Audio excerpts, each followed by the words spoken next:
What is up, everybody? Welcome back to March Mascot Madness. My name is Sean. This is twitch.tv/SeanSportsRex, or if you're enjoying this on YouTube, my YouTube channel. Thank you for watching. Thank you for subscribing. We're getting close.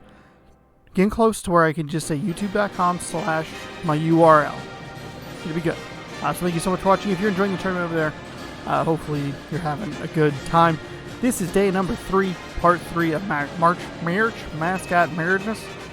And today we have 8 games, starting off with what might be the best looking game of the tournament. Minnesota Golden Gophers taking on the Tulsa Golden Hurricanes. I didn't realize that they were both golden. I just was looking at the mascots. I forgot that they were Golden Hurricane and Golden Gophers. That's beautiful. Beautiful. Absolutely beautiful. But before we get into the action today, let's catch you up on the bracket standings. We have 6 entries so far. First and last, only separated by 3 points. That is fantastic. That's what you want to see. I think last September, I think we ran out of, the games became meaningless pretty early. So hopefully it can keep this pace. Granted, still in the first round, but not a lot of the big finals finishers have fallen. We've seen the Cougars fall, and we have seen, I think that's it. I'm just kind of glancing at this. I think we've just seen Washington State fall, and that wasn't even in that many people's Final Fours. Anyway, so we have Matt's predictions with a score of 11. Right behind that, it's a guessing game with 10. The Beeb, 9. My apologies. I have 8. Fart King also has 8, and Go Cougars has 8 as well. So it's a 3-way tie for 4th. The only difference is the number of points remaining. So we'll see what happens today. And today we get to start off with, again, a hot matchup, super exciting matchup. Very excited about this. Minnesota taking on Tulsa in Tulsa, which I believe is in Oklahoma, if I'm not mistaken. But what might be my favorite matchup, and a matchup that honestly wouldn't exist if they remade this game, because the Golden Hurricanes changed their mascot to look different. I think it's a person now. It's not as exciting as this. I will say that. Moving over to the settings, I think I have to fix the difficulty. Yeah. Playing on All-American, we have a half length of 10 minutes. And we're good to go. Tulsa, Oklahoma is the destination for this game. And I'm going to hopefully not tangle too many cords. And then I don't think Brad Nessler will show up trying to interrupt me. You get me as commentary. I have the rosters loaded. I have the settings loaded. We're caught up on the brackets. We're ready to roll. Sit back, relax. We got 4 hours of in-game action for you. 8 matchups. After tomorrow's showcase, or tomorrow's episode, we'll be halfway done, and the first round will finally be over. Golden Gophers win the tip. It's Harper. Passing to Douglas. Inside. Ooh, that's picked off nicely by a person whose name I believe starts with an S, but I did not catch it. Clemens. Thought about driving inside. Pulled back. Decided not to. Kicks left to Porter. Kicks inside. That's a nice play by Combs. Unfortunately, he couldn't make the shot, and then the putback is rejected. So some good defense here to start this first matchup. Going inside, Minnesota's going to pick up a foul. They'll go to the line. Douglas shooting one. Dinwiddle? I can't tell if that was an M or an N. He picked up his first foul, and the first point of the game is scored on the free throw line. Again, working with that 1-0. Keeping it with a 1-0. Another foul immediately after they fail to get the offensive board. And we have Howe. And that guy is probably going to come out. I would guess if this was, regardless of if this is made or missed, they will pull that player. It is Dinwiddle, D-I-N. It is tough to read because it's stretched in a little bit of a weird way. Minnesota kind of trying the full court trap. No one runs it quite as well as Louisville does, though they do get a turnover on that. So 3-0, drive it back inside, floats it over the top of the Golden Hurricane, and Minnesota takes a 5-0 lead. I also remembered to grab my notebook. my calendar that has these really big rings. Tulsa off the left iron, no good. It has really big rings that I can put my pen in. And it's nice because all of March is written out. Just got to start working on April. We have an 8-0 run to start the day here. Minnesota in cruise control as they are just working these poor Golden Hurricanes. There's a nice shot there to get them on the board, 8-2. Obviously still early. Only a minute and a half has gone. Minnesota's been, aside from that first possession, they've been playing very well. They picked up some fouls, gotten some easy buckets from the line. That is a nice shot over the defender.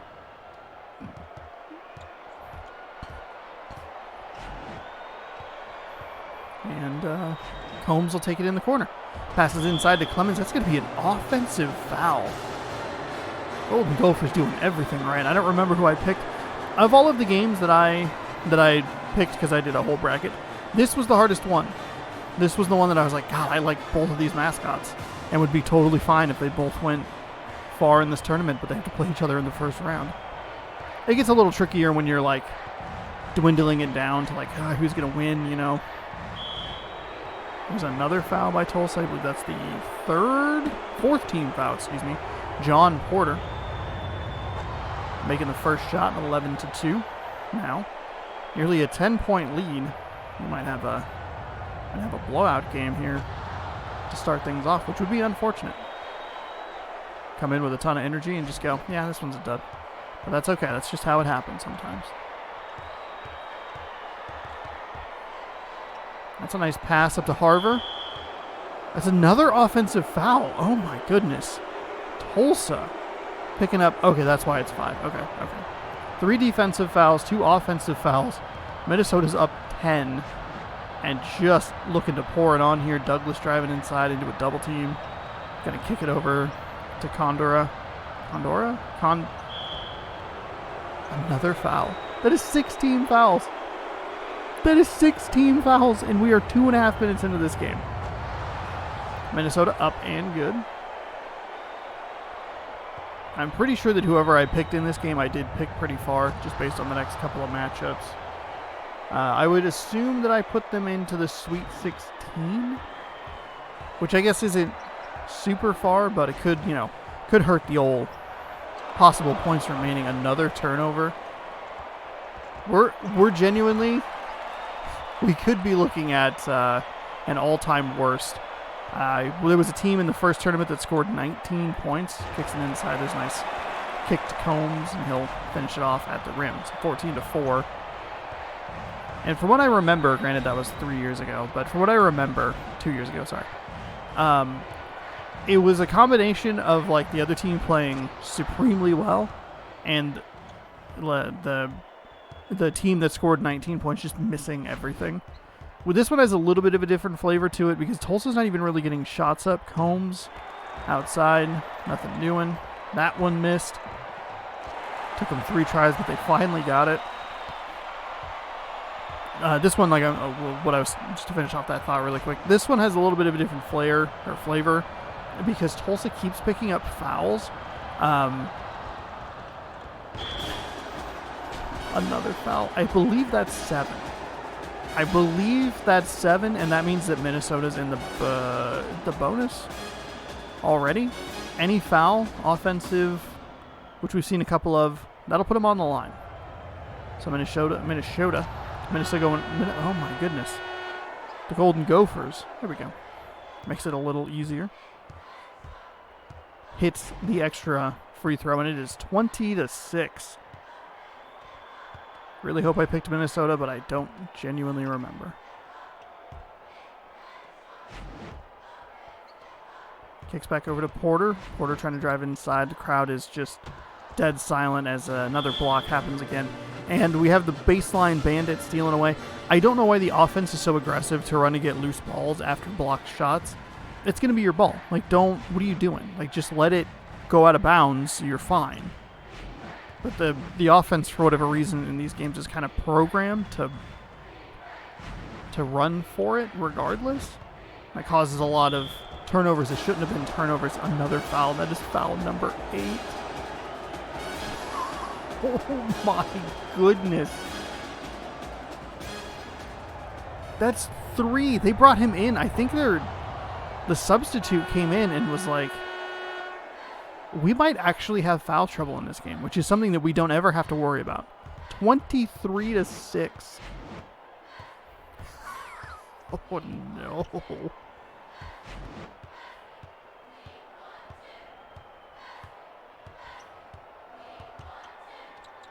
Porter kicks to Combs. Combs kind of spinning around, kicking over to Clemens. Clemens dancing around. Porter in the corner, floats it into Stanley. Stanley with a nice... That was the easiest shot that Tulsa's had all day, and they couldn't make it. They are at 6, which even if you multiplied this by 4, is 24 points, which is just atrocious. There's a 3 for Tulsa. That's a splash home. Cut to about 10 minutes from now when this is actually a game. Harper almost ran the ball out of bounds. That's not what you want to do in this situation. Kicks it in. 25-9. They have all the momentum. They're on a little bit of a run here. I don't know how they're on a little bit of a run. They have scored over double the points. For a moment there, Tulsa had more fouls than points. That one spins around on the rim and drops home. Minnesota's been involved in some memorable games in the past. They had a overtime thriller against Temple. Kicks it over to Raines, out of bounds. Tulsa ball. Uh-oh.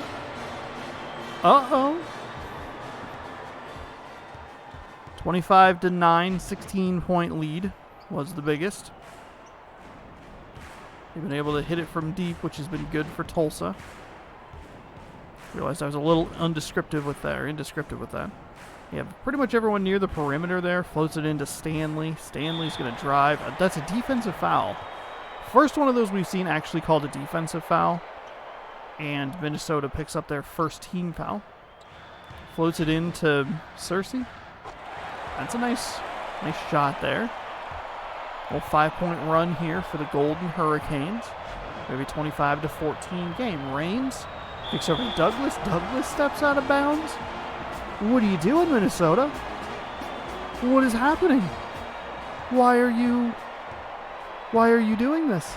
You have an 11-point lead. 2 quick passes inside. Stanley jams it home. Tulsa's got it down to single digits.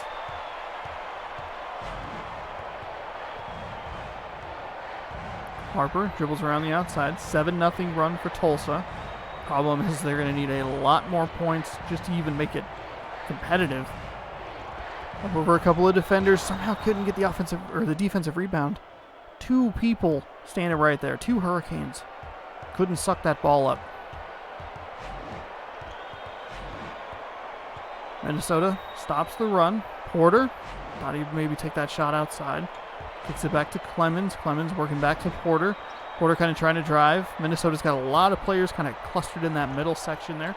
Mid-range jumper, no good. Was that the best run we'll see from Tulsa today? Inside, over the defender. Finally gets a defensive rebound there. Looked like Minnesota might have been able to pick up an offensive rebound, which would be a very Tulsa thing to do. Porter, little float. Nothing doing. That's off the rim. Raines comes up with it. Douglas now bringing it up the floor after the pass. Tulsa forcing some misses here.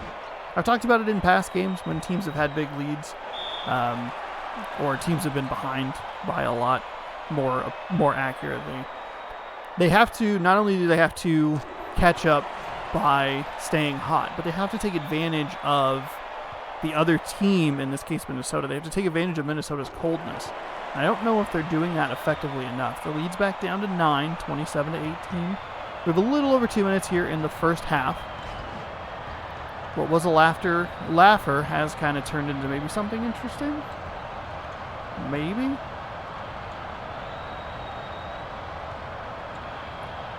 Through the defense. Nice move. Good defense by, I believe that was Stanley.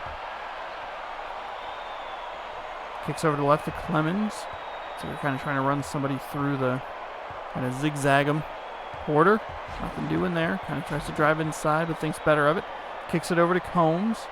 Combs back to Porter. They're throwing it over two players who are like right there. Stanley on the inside gets blocked trying to do a hook shot. The ball has not touched the rim. Therefore, the shot clock will not reset down to 9 seconds.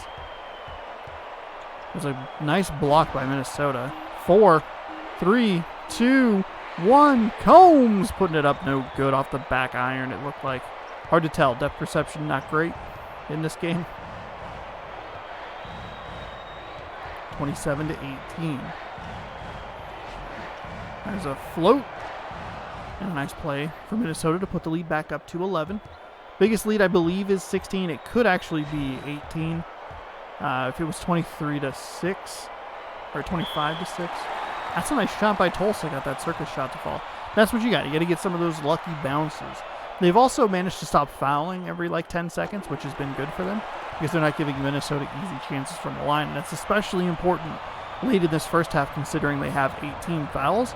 Regardless of the foul, they will go to the line and at least shoot 1 and 1. They'll get the double bonus at 10. Raines for 3. Off the left iron, no good. Finally, someone comes up with the rebound. It's Stanley again. Stanley, the manly, kicks it to Combs. Combs kind of waits. He's drawn a double team. He's got a player on the left. He turned the ball over. That was an excellent opportunity for Tulsa to cut it down to 6. Float pass to Harper. Harper to Raines. Raines bounce pass intercepted. 28 seconds, excuse me. Nice pass inside. That's going to draw a defensive foul. What in the world? So this is a 13 to 4 run in favor of the Tulsa Golden Hurricanes. Previously down 25 to 9. Missed the second one there. So 29-22, 7-point game with 21 seconds remaining in the first half. Harper kicks to the left to Raines. Raines float pass inside. 2 quick passes. Been an effective formula the entire tournament in all of the games. And it's effective there. Under 10 to go. I don't like this play here. They always kick it really far forward. That's never a person that's shooting threes. Combs drives in the lane, draws a foul, somehow gets the bucket. I don't know how that worked in their favor.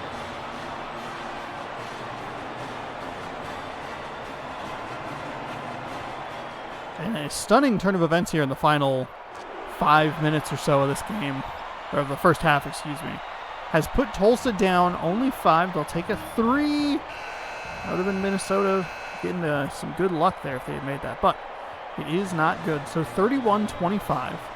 Tulsa had an incredible 5 minutes towards the end of that game. They stopped fouling. They got a lot of points. They outscored, what is that, 16 to 6? Yeah, it's 16 to 6 because they cut the 16-point deficit down to 6. Raines open for 3. Can't do that. You can't leave a 3-point specialist like that wide open. 34-25. Let's see what the second half has in store for us. Tulsa getting off to the bad start that they had their first time around, coming up empty-handed on their first possession. Defensive foul. Tulsa will just take it from out of bounds. This does refresh the shot clock, though. Clemens kicks over to Porter. Porter dangerously close to that out-of-bounds line. 2 quick passes inside. The hook shot's blocked. Douglas comes up with the ball. Harper's got it. Good defense. Good recovery by the... good defense on the Minnesota side. Good recovery or get-back defense on the Golden Hurricane side. Things starting to kind of slip out of Tulsa's fingers a little bit. The worst thing that could have happened to Tulsa right there was actually getting to half.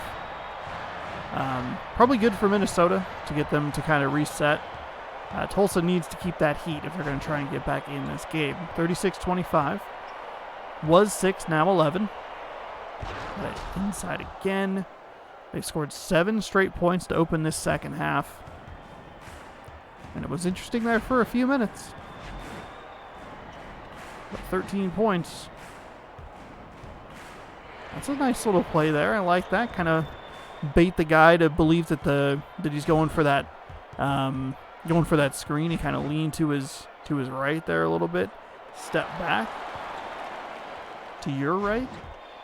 Nice turnover there. They got to come away with points here.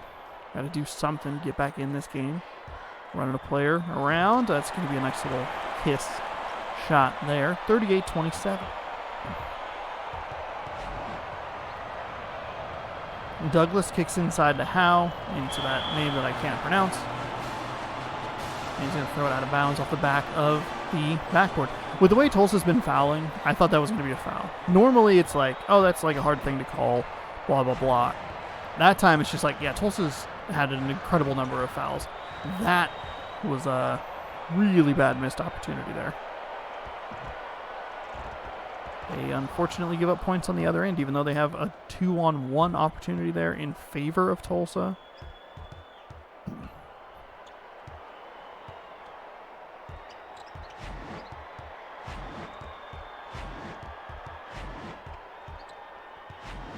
A little screen there to separate Porter. Porter floats it off the right iron. No good. Got blocked. Ugly possession for the Golden Hurricanes, who were going to give up a pretty easy. Oh, no. He made it a little bit more difficult. Nice block there. They just can't get the offensive rebound. They got 4 shots on that. A missed dunk. They got a block on one of those. And it leads to a personal foul.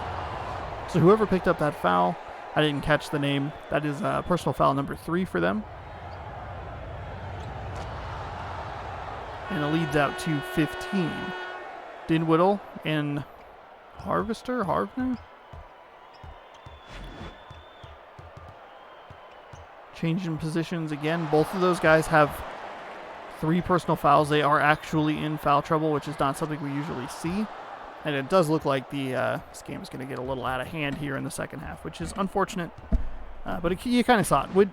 When you have the first 5 minutes of the game and one team is up by 16, you go like, okay, you're probably not in for much of a show, much of a good game. However, Tulsa did make a valiant run towards the end of the first half in those final 5 minutes to cut the deficit down to 6 and make it interesting. The problem is they went to half and they've just fallen flat here. They're really struggling on the rebounds. They're getting out. I would assume they're getting like massively out rebounded. Especially when you give up, what's that, 3 offensive rebounds on 1 possession. They do a little bit kind of cooking here. I don't like that shot. It's a little mid-range, something. You gotta be able to find something better than that. You have 6 minutes. I think in the next 3 minutes you have to cut this lead down to about 6.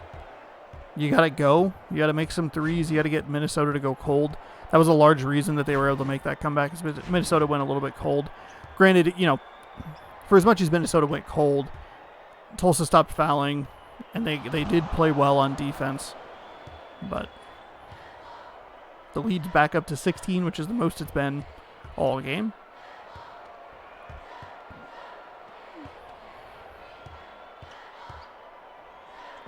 Somehow got that over that defender. Looked like he was right there in prime position to block that ball. Just nothing there. Combs in twice. That'll go up and in. Cuts the lead back down to 16.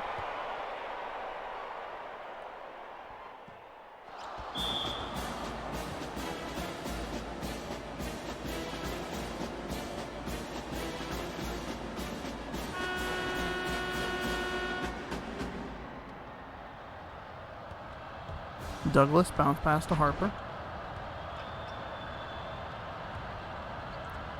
There's a nice jam home. Pushes the lead back out to 18. Today, after March Mascot Madness, this video is already up if you're watching this on YouTube, we have a mystery game from Limited Run Games. You might have been seeing this package, this pink package on top of the stack of crap behind me, and thought, oh, Sean must have got a weird game from Pink Gorilla Games. No, I have a box of weird games coming from Pink Gorilla Games, but today it's a limited run mystery for the PlayStation 4. We're going to find out what this is later today after March Mascot Madness. Again, if you're watching this on YouTube, the video went up Friday morning the 12th, so it should be relatively close to this as far as the upload list should be up there. I also realized that I forgot to put the most recent March Mascot Madnesses in the mascot bracket, playlist. But that is okay. So 52-36, under 4 minutes to go. I'm very excited about this limited run thing. There's some cool games it could be. They had like a whole breakdown of like percentages that you could, of like what you could get. I was gonna try and get one of the like collector's editions, but I was not fast enough. So I was able to at least pick up one of those. I thought I'd have that back in like February because I thought that's when it was gonna ship out, but it didn't ship out until like a week ago. So I was able to write it into the schedule. Tomorrow we'll be finishing up. I'm sorry, no, tomorrow. Yeah, I'm right. Tomorrow after the stream or after basketball, we will be finishing up Grab Bag Season 3. We'll have 2, maybe 3 episodes depending. And then next week we'll be looking at Rango and Kill It With Fire. Kind of finishing up a couple of games that I started last week. I had so much fun playing Rango that I just thought, you know what, I'll just do it again. Or continue it, not do it again, but continue the game, just finish it up. Turns out I played a lot more of it than I thought, so we will enjoy that. So leads up to 18 now. Block shot there. Out of bounds, Minnesota ball. And again, the computer just kind of goes for it and causes them self-harm.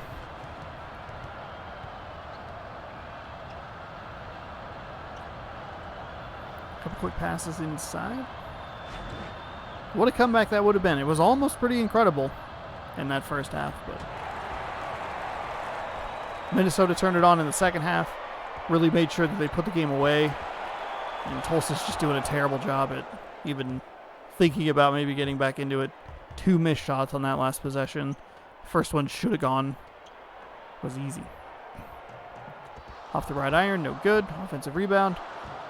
Off the right iron, off the left iron. Finally going to end up drawing a foul. First personal on Stanley.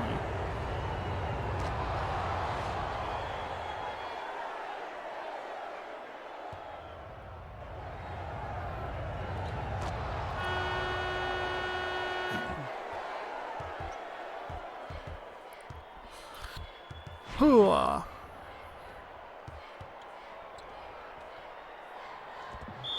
It's out of bounds. Pardon me, Minnesota ball.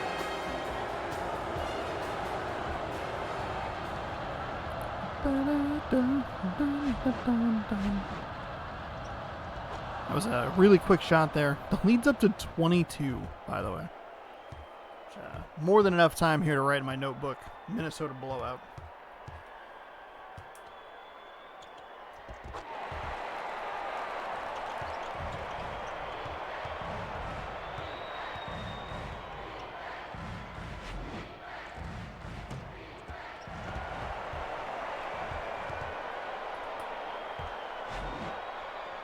Let's see, who do we have? We have some good teams playing today. We have Syracuse a little bit later. We have Wisconsin to wrap it up. UCLA Baylor, Battle of the Bears there. The Dayton Flyers, pretty good team. I like them. Then we have LSU and Georgia, a huge football matchup that the randomizer was kind enough to give us in the basketball realm. Combs gets a nice 2 there. They'll, for some reason, run a full court press, even though there are 51 seconds and they need 18 points. Expect Minnesota to kind of just run this clock out. Honestly, at like 35 seconds, you could probably just give the ball back to them and just say, you run it out. We'll go sit on the bench. How about that? You pick up some pity points, and we will. We'll see you next time. 3, Reigns, nothing doing there. And it looks like it'll be a. That's a good play by Minnesota. Just get out of the lane, like whatever. Normally it's like, why are you doing that? But in this case, it makes sense. Under 10 seconds, we'll just write 16 points.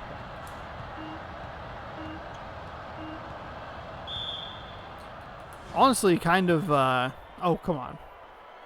Kind of poetic that it finished at a 16-point deficit.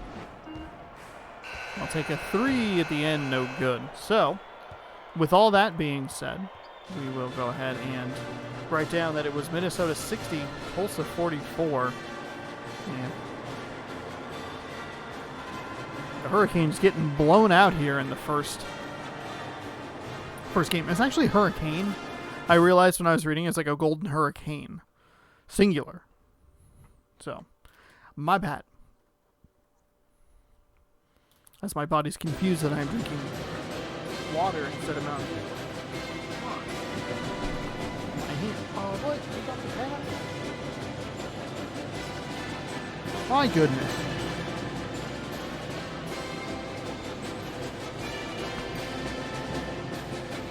Again, guess who was bad about changing their headset? Should be done by the time we get to the second half of games here. Dynasty mode is not what I want. I want mascot mode. Those letters aren't even close. Alright, coming up next, huge football rivalry. Now on the basketball court, the LSU Tigers take on the Georgia Bulldogs. Tigers, Bulldogs. One of 3 teams that start with the name George in them. Nice SEC matchup here. From Athens, Georgia, we have All-American 10 minutes. Top 5 ranked Tigers taking on the Bulldogs. And we'll get set for game number 2 here. Hopefully it's a little more exciting than the last one. And so far, as far as my notes are concerned, if I kind of take a look here, we've only really had one top 5 possibility. It's been an interesting tournament. LSU gets off to a fast start. A couple of games that I wrote that had solid first 3/4, and then kind of one team just kind of takes over. One team ran out of gas. But so far, the Texas Tech UNLV game is the best one we've seen so far. Michigan State Georgia Tech was also very good, but the Spartans threw it away. Glad I took these notes. I'll have to make sure that I make notes for the rest of them. I actually should have realized I needed to do that. I can do it. It's fine. It's fine. So the first half of the bracket, the top half, has the round of 32. They're ready to roll, but I just didn't realize it. Quickly, by the way, because I was reading a book and not paying super close attention, we have a 5-2 Georgia lead here. LSU was, they were a power team through the first couple of matchups, or first tournaments, excuse me. That's a deep 2. They had played the most games. I think they finished 4th and then 3rd consecutively in the first March and 1st September Mascot Madness. That's a nice 3 there. Georgia has them doubled up, 8-4. But the last couple of tournaments, LSU hasn't really done a whole lot. We'll see if maybe this is a tournament where they do a little more. Right now, the leader in games played is Louisville, unsurprisingly, considering that they played the maximum number of games in the last 2 tournaments. Kicks back out. Riggs with it. Oh, LSU with a nice steal there. Got his hands on the ball, or paws on the ball, I should say. He just couldn't corral it inbounds. LSU's got the lead down to 2. They got off to a good start, and Georgia's been going right with them, punch for punch, basket for basket. Kicking back out. Levy kicks into Riggs. Riggs, a little movement side to side, fall away, all kinds of stuff going on there. The important part, though, was that he buried the shot. Georgia, with the just gross thieving of the Green Bay Packers logo, gets a steal there. And they are up 12-6. So a fast-paced start for a couple of these teams in these first couple of games. Maybe LSU, Minnesota would have been the first-round matchup to have. Or, excuse me, Georgia, Minnesota. The first-round matchup to have. LSU had the ball. They cut the lead down to 4. But if Georgia does prevail, they will meet each other in the second round, which will be a week from tomorrow.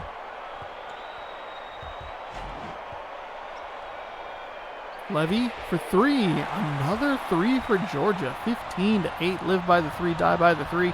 Currently, they are crushing life with the three. Kicks it over to Wheeler. Wheeler into Bayless. Bayless back out to Wheeler. Thought he was going to go for the quick two passes, which we've seen be so effective.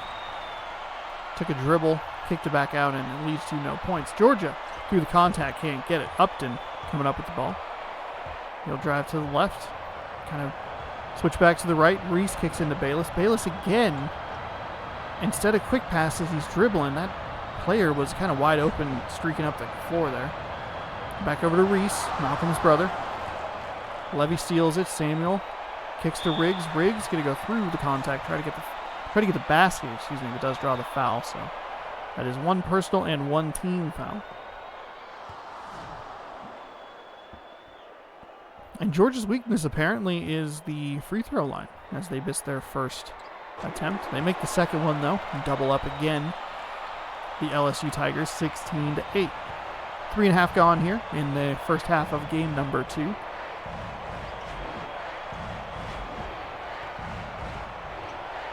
Drives inside, kicks back out. Wheeler with the three for LSU. Does nothing. Georgia comes away with the rebound. The rebound. Driving it up the floor. Screen play. I like it. I like that a lot. He unfortunately when he went around the outside, he drove into two players, and instead of kicking it out to anybody, he just tried to take the shot. That is not going to win basketball games, Georgia. That's how you lose 8-point leads. Mills, a couple of Georgia players clipping into each other. A lot of contact down there. Offensive rebound, put back.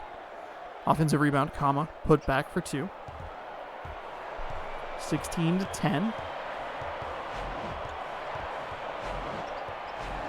We're off to a good start here. Riggs again with the three, and another three for Georgia. They're crushing it from beyond the arc. 19-10 now. Biggest lead of the game, as Upton nearly just walks it out of bounds for no reason. That's a weirdly consistent play in this game. They get it inbounded, and for whatever reason, the player just drifts off to the left or to the right and just walks out of bounds. Very odd. Thankfully, he didn't do anything to turn the ball over. LSU comes away with points, but they can't get a stop on the defensive end. Gets it back to Upton, 21-12. A high-scoring Georgia team. Wheeler in the corner, fires it over to Upton with a nice drive, just couldn't get it up over the rim. Bounces off that left side, fires it ahead to Riggs. Riggs has a wide-open bulldog. He just passed it to him late. He passes that ball a second earlier. That's an easy 2 points for Georgia. Instead, it's a turnover, 2 quick passes inside. LSU's figured out, hey, maybe don't dribble, just keep passing. Touchdown game, 21-14. This is more the score you're still looking at when Georgia and LSU are playing. Divisible by 7. There's a nice little layup put back there.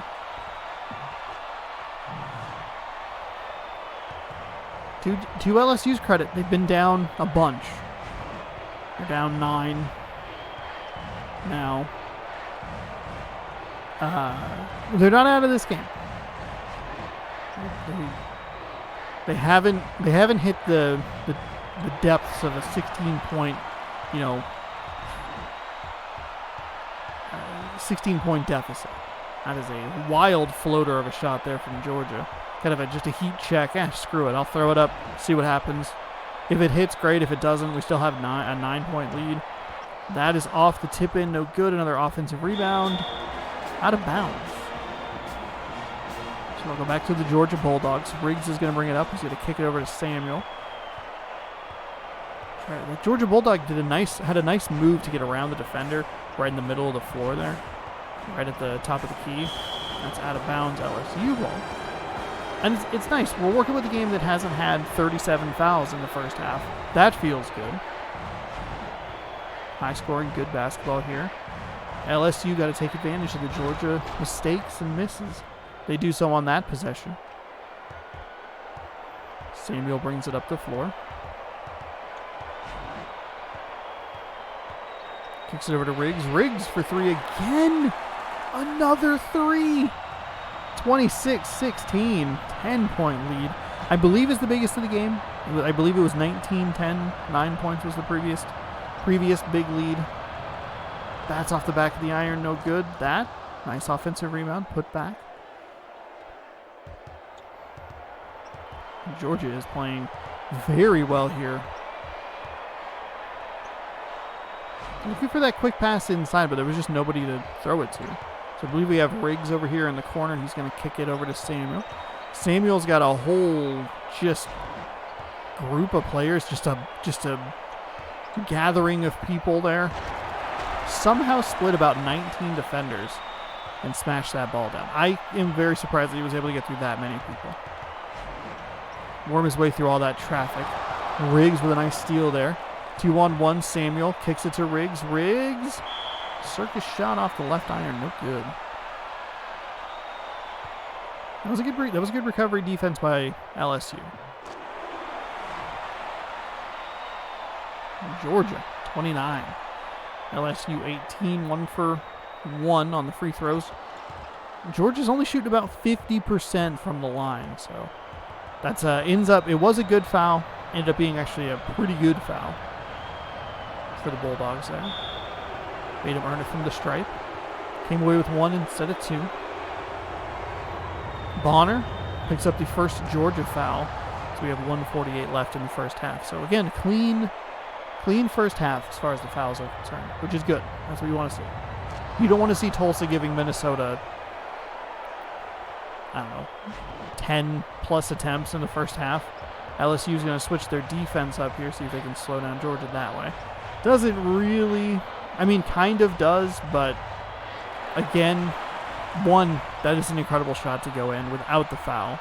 2, no one runs that defense as well as Louisville does. Georgia. Nice block inside. Around the rim, that dropped. I think that hit every one of the 360 degrees of that rim. Even kind of hung up there for a second, and then finally, it's a defensive foul. So Georgia will go to the line. 3rd team foul on LSU. Georgia 2 for 4 on free throws so far. That's 3 for 5. And only shooting about 60% from the line. And they're still 50%. They're only making 1 out of 2 every trip. 3 for 6. My goodness. Keep that in mind. Keep that in mind as we work through the second half here. LSU, is not out of this by any stretch of the imagination. If it does get to a 5-point game inside of a minute with the foul situation, timeouts, doing that sort of thing, if Georgia can't pick up their free throw shooting, LSU is going to have a chance to make a comeback. That is a pass or a shot that's not made. That's another shot that's not made. It's about 4 attempts there for LSU. They finally get some points. 25 seconds left. 8-point game, 32-24. Driving inside, got through both defenders, flips it up and in. Georgia's done a really good job of not going cold for very long stretches. They've had a couple of times where they've come away empty-handed. They haven't been super efficient on the offensive end. They still have 35 points, which is pretty high for games like this. But they haven't let LSU get back the way that Minnesota let Tulsa get back. It was 16 by the end of the first half. It was 6. Georgia's been right in that 7 to 12 point lead range. I believe that they pick up a bucket right at the end of that. Who picked up that bucket? 38-24, so it's a 14-point game. Stolen immediately, so good start for LSU. Hardy's going to run it down and pick up a foul immediately. Put LSU on the line. First team foul of the second half. First. 38-25 now.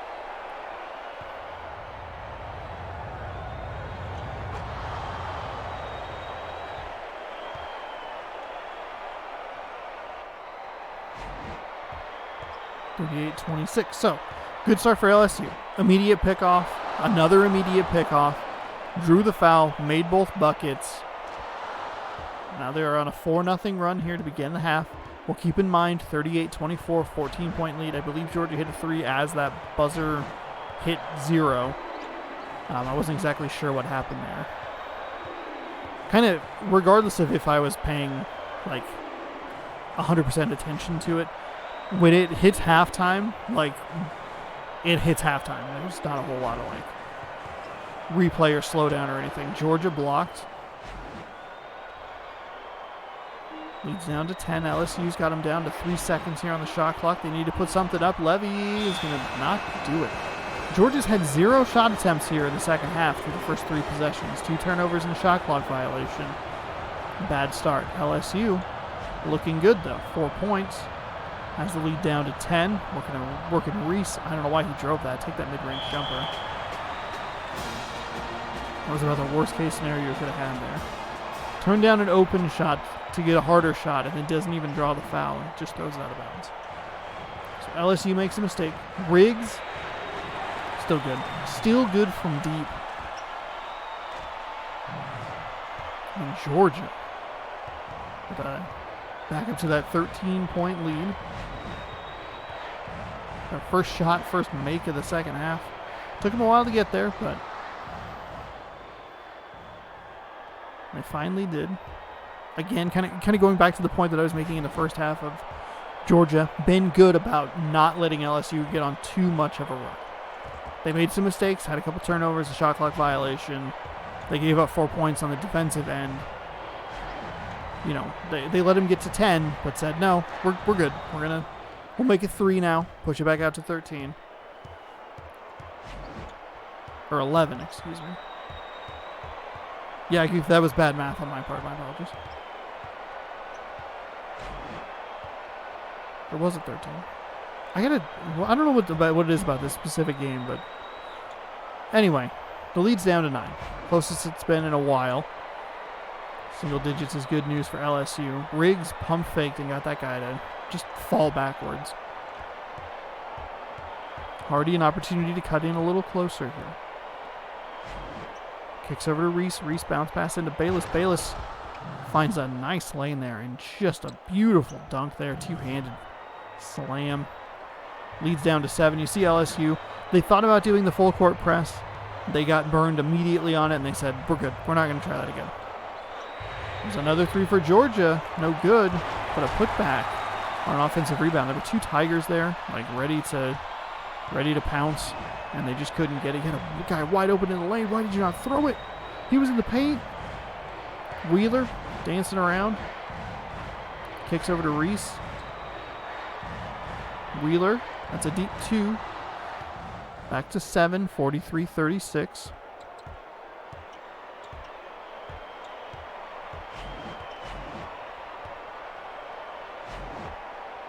Levy kicks over to Riggs. Riggs, 3-point shot, and that is up and good. Riggs is on fire from beyond the arc. Lead back up to 10. The positive for LSU is Georgia hasn't been great about free throws. The negative is they've been so good from 3-point range that kind of feels like it balances out. For every free throw they've missed, they've made that many 3-pointers. What a beautiful block on the inside. Wheeler kicking to Reese. Reese with a nice jam. That was the way that ball bounced back, I thought it might have been a turnover, but no, we're good. 46-38, 6 minutes remaining, second half. LSU has plenty of time to make something happen here. Get a little bit of a run going. Drives into 3 defenders, kicks back out to Levy. Levy working one-on-one. A little fall away 2 there. It's a nice... It's a nice shot. I don't necessarily agree with it, but they had one person down for the rebound, and it was a Georgia Bulldog. The putback is no good. They are fouled, though. We have Bonner at the line. Missed his first. Got his second. 47-38. The free throw woes continue. They're just above 500 because they got a 3-point play earlier in the first half.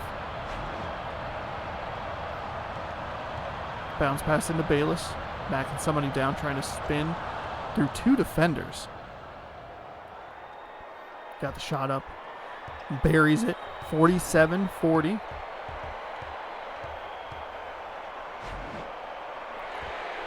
Levy with a nice shot there. Nothing doing. Nice offensive rebound for Georgia. Puts it back up and in. LSU, I think, has been as close as 7. And that's... I think it's been between as close as 7, as bad as 13. They just haven't been able to make headway into this solid Georgia lead. And Georgia's been leading since 8-4. You know, it's not like Georgia just took off at one point. They took off, I mean, technically they did take off at one point. I don't know why they threw that ball that way. They took off at the beginning of the game, and LSU's never really had much of an opportunity to catch up. That was a bonehead play there by the Bulldogs. Good block there. Mills, got to be careful of that baseline. Smart spin to go out to Reese. Reese throws it up over a defender, and 5 points. Now we're as close as we've been in a long, long time. 49-44. Georgia bounce pass inside. Riggs rattles around and drops. Wheeler fires it forward to Hardy.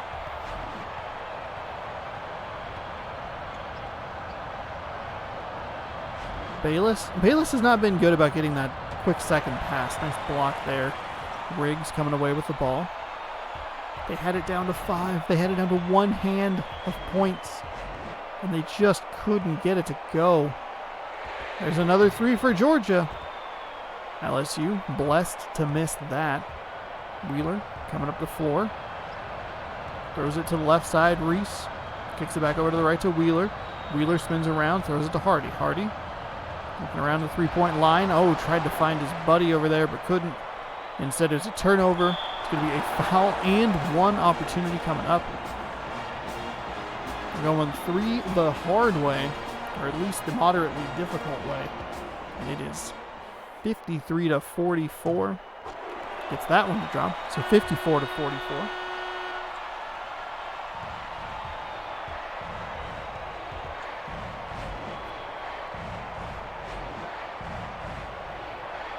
Kicks into Bayless. Bayless gets blocked. Riggs looking around the left side. Passes to Samuel. That was the worst time for LSU to give up a 5-point run, was when you had it down 2-5. Spins on the baseline. Mercifully doesn't go out of bounds. Nice block. That was a hard block for LSU there. Wheeler, 1-on-1, now 1-on-2. Kicks over. That's another block by Georgia. LSU was falling apart. It seems like they're just moving too quickly. They really want to get into this lead, but they're not giving themselves good shots. So you figure, 5 extra seconds off the clock is not that big of a deal, just because, hey, you made it. Nice steal by Mills. Mills to Upton. Upton kicks to Wheeler. Wheeler through the traffic. Nice little step there and gets the shot to go. 8 points. Under 3.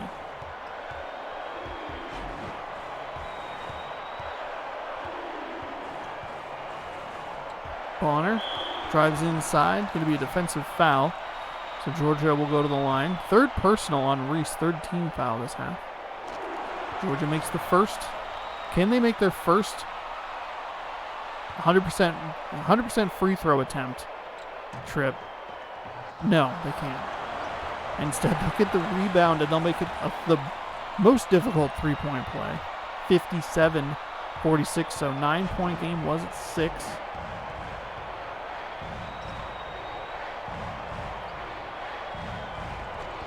It's a nice shot there. Oh, I apologize. That was 11 points. I don't know why 9s and 11s give me so much trouble, but they sure do. LSU looks like he may have been able to step in front of that ball. Stepped in front of that shot by absolutely rejecting it. Upton kicked it back out. It went back to Upton. Upton to Reese. Reese inside. Lead down to 7. All right. LSU working with something here. Now this is where we have seen Georgia go, okay, we've given you some shots. You're fine. You're at 7 points. We will go ahead and take it from here. Doesn't pass it to either player that came up for that three-point shot. Had Levy and I assume the three-point specialist over on the other side. Just did nothing with it. LSU with a nice steal there. Fires it forward to Wheeler. Wheeler driving up the floor. 1:31 remaining. Mills. Bounce pass into Bayless. Bayless backing it down. Shoots through two defenders off the right iron. Too strong, no good. Levy coming up with the ball. Levy to Woodson. Woodson dribbles behind his back. Looking cool. Extra cool. We get 2 cool points for Georgia. 5-second violation. What are you doing? What are you doing? LSU's got to key the ball in. Again, doing that weird thing where it makes the players move back across the floor instead of just teleporting them like any other sports game would do. Ball got stripped out of bounds. LSU's got to come away with points here. I think they can make a run at a comeback. It's a nice shot there. 5 points. They can make a run at a comeback with 5 points. They have to foul them.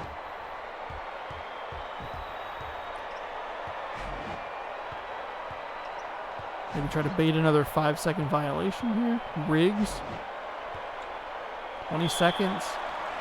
That's a dumb call. I like the hold them back, try to get a violation in the backcourt, you know, instead of just immediately fouling them. But as soon as they cross midcourt, they got to be fouling. They have to be doing that. However, you know, again, keep in mind, I feel like I say the word again a lot, but that's all right. Keep in mind, Georgia, been bad at free throws all day. Let's see what happens here. First one's good.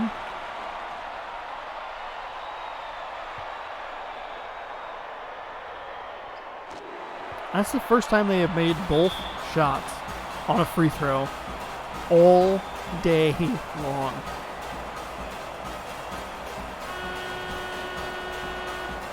Georgia's got to be good from the line here. LSU's got to hope for a miss or 2 on these 1-and-1 attempts. Fires inside.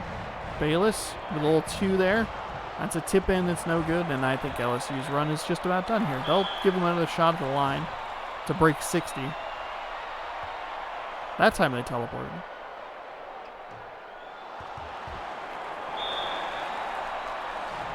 They got exactly what they needed, and they still gave up an offensive rebound. They got it again. What are you doing?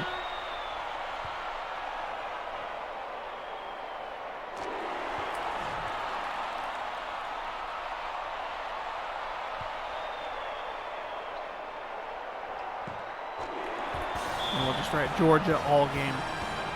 2 opportunities LSU had.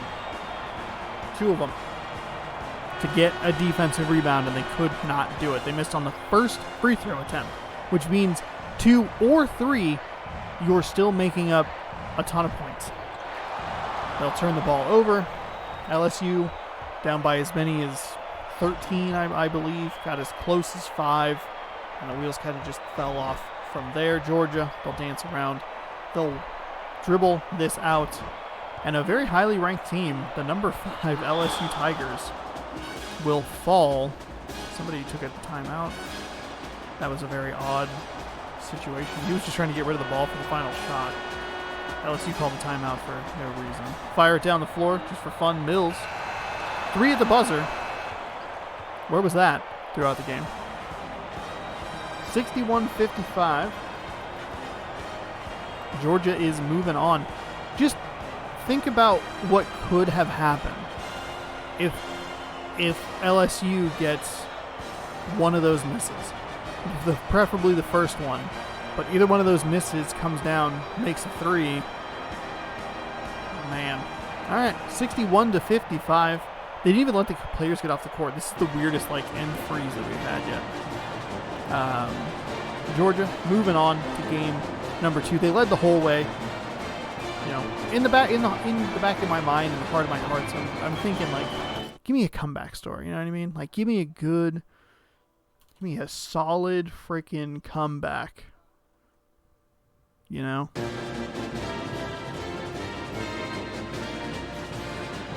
We are going to go ahead and bounce to game number 3. Mascot game, and we are looking at a game between South Carolina and Dayton. Dayton is the home team. Get them set there. South Carolina. Right there. The Gamecocks and Flyers.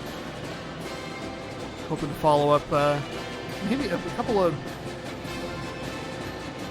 finished early games, I guess you could say. I didn't really feel like either of those teams was going to make a comeback. LSU made a pretty valiant effort, but I almost knocked my notebook over again.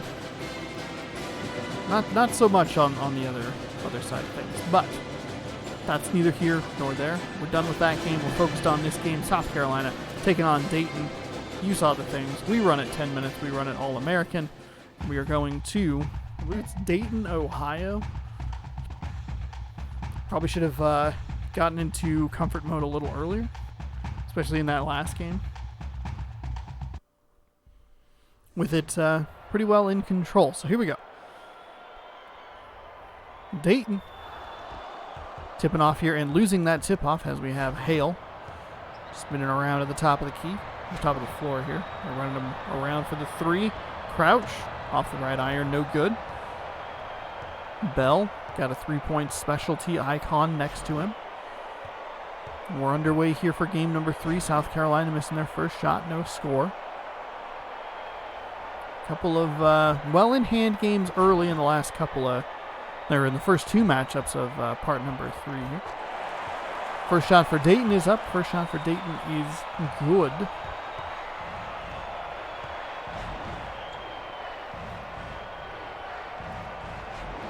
Poe driving to the left side. Misses that one. Santos has the ball, driving. It was a 2-on-2 there. Good move to just kind of pull back and let everybody else show up, especially when it ends with a result like that. 4-0 Dayton.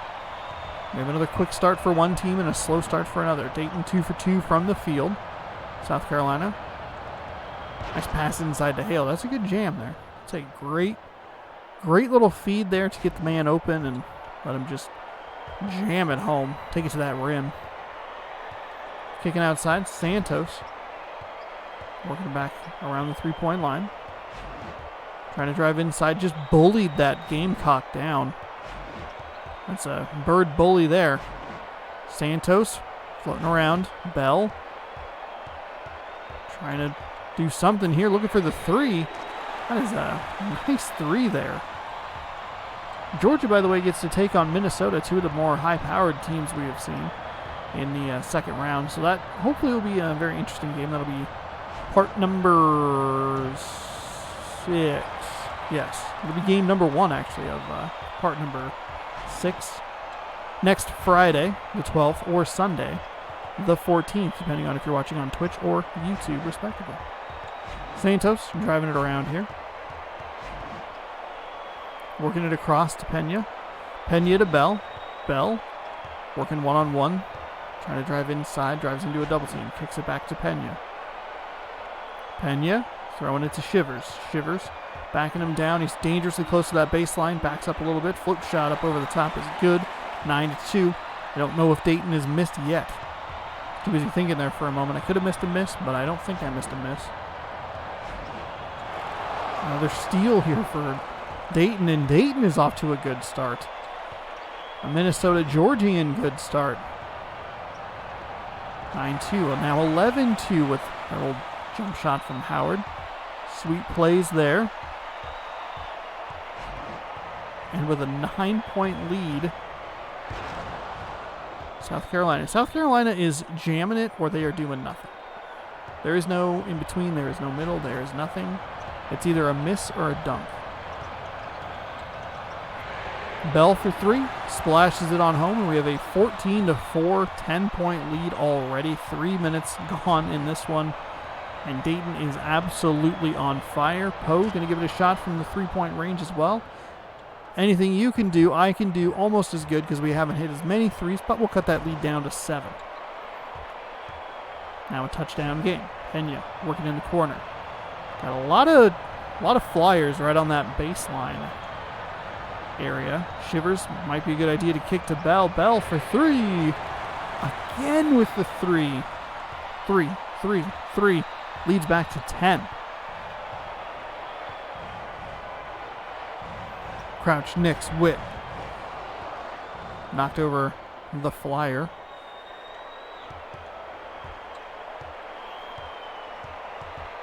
And gets 2 points. So, 17-9 here. 4 minutes gone. Bell driving inside. South Carolina finally draws a miss. Nix getting that ball back. Crouch getting blocked. Santos recovering. Bell driving up the floor. Santos working it around. Pena didn't quite get a separation. When you're running that play, shooter down by the baseline, trying to get him up around the 3-point line. The screen guy got to get a little more inside. Can't have it that close, otherwise you have that situation where you just have 4 players kind of in the same area and there's no look for anybody.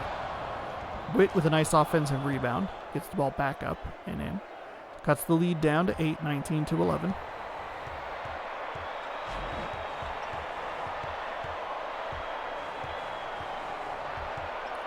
Shivers driving inside. Kicks to Pena. Pena looked like he was going to get blocked. That's a great pass out there. Knocks it over to Santos. Santos knocks that bird down. The shot wasn't missed. Dayton shockingly missing another shot. Poe working on the outside. Gets passes into Witt. Witt misses the shot. There was another Gamecock right there, and I'm surprised that he wasn't able to get the offensive rebound. Driving inside. Gets the foul off the back iron. No good. So Hale picks up his first personal foul, first team foul, and Dayton misses the first free throw. Shades of Georgia. The Cape really does not like showing up correctly at all.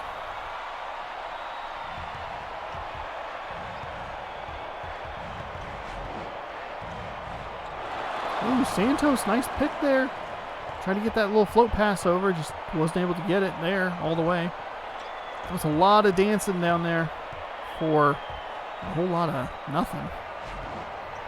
Unable to convert the nice intercepted pass for points. That bird bullied the flyer. Jammed it on home.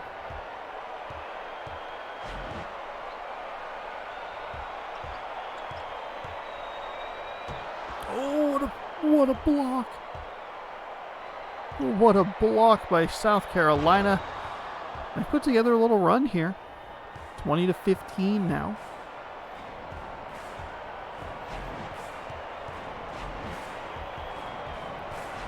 Now let's see what Dayton can do here. Bell takes the 3 off the left iron. No good. I believe that was Shivers. I believe was that player's name. Gets the offensive rebound to the dunk. Now, unfortunately, he was cheering.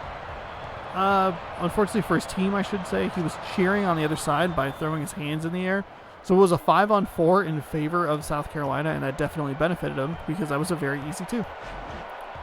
Bell working up the floor. It's a defensive foul, unfortunately for South Carolina. Hale, I believe, picks up his second foul. So they'll go ahead and sit him on the bench. No reason to pick up a meaningless or a unnecessary 3rd foul. Shivers kind of driving inside. Flips the ball up. Can't get it to drop.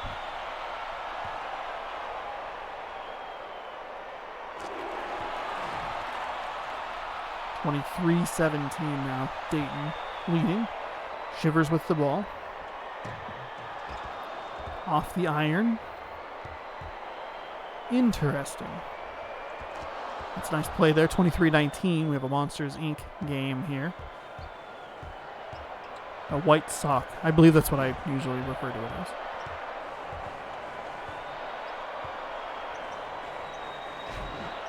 Santos.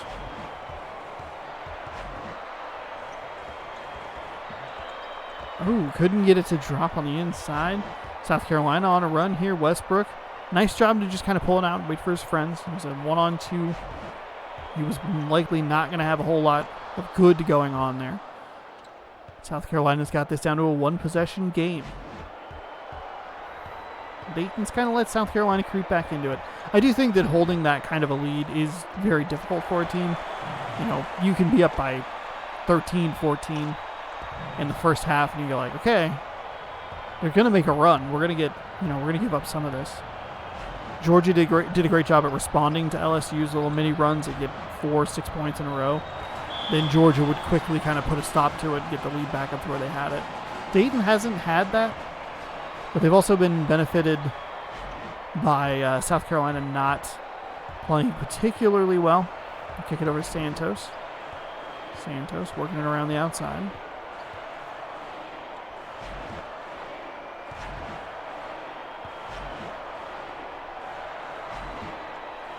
Takes the ball out to Bell. Bell trying to drive inside. Shivers. Under 10 seconds to go. It's a defensive foul. The Gamecock has got to stand up straight in that scenario. Don't fall backwards. Don't lean back, because that's going to be a defensive foul. Stay straight. I guess it doesn't really matter, but you could get an offensive foul. I guess that's more the point I was going towards. Dayton, though, been bad at free throws. Log that in your brain as this game progresses. 27-21.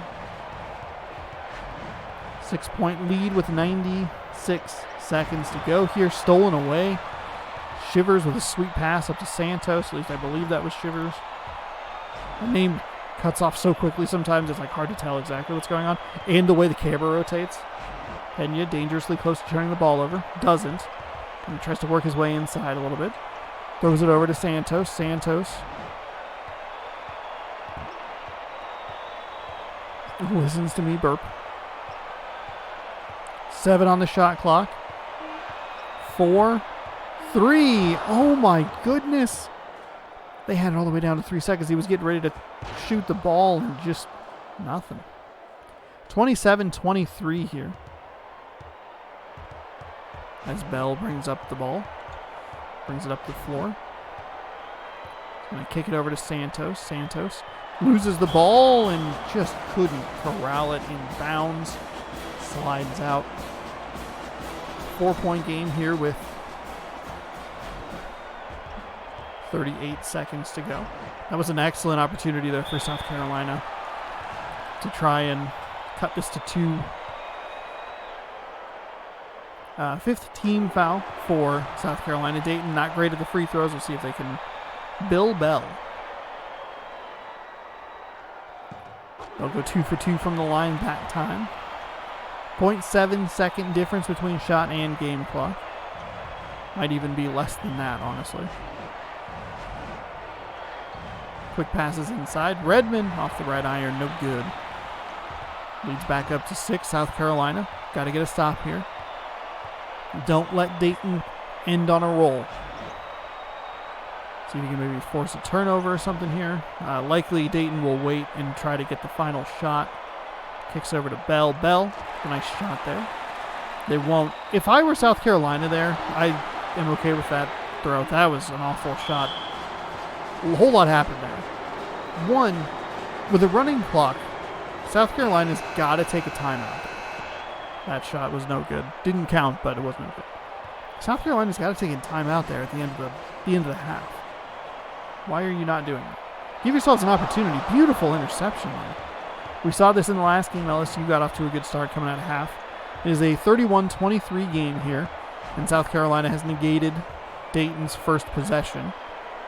They get the ball over to Crouch. Crouch for 3. Off the back iron, no good. I like the shot. I like the play there.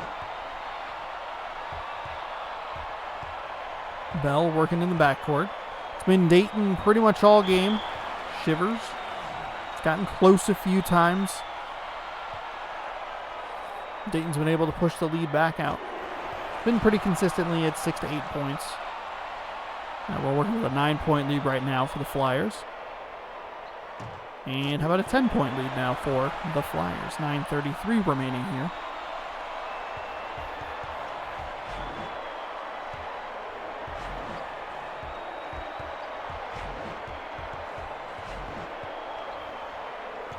Poe working on the left side, trying to get some space here.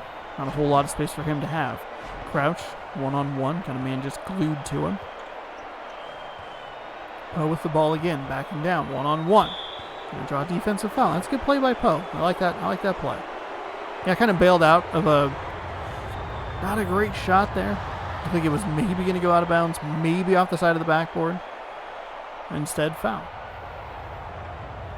Bad shot to good free throws. 33-25, 8-point lead now.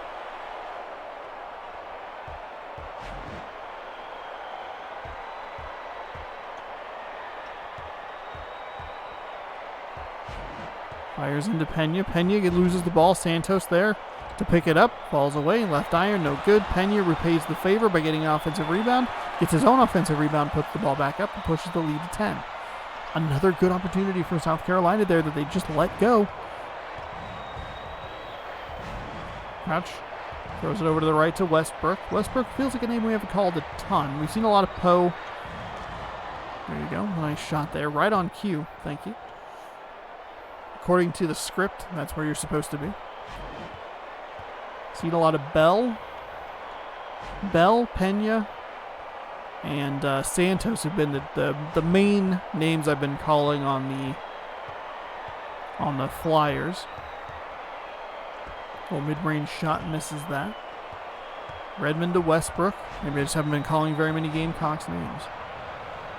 Westbrook inside Poe. I've been calling that one a lot for sure. He'll go to the line. Pena's going to pick up a second team foul. We'll see if they sit him for a little bit as they miss the first free throw. Shooting 2 for 3 from the line. 3 for 4, so 75%.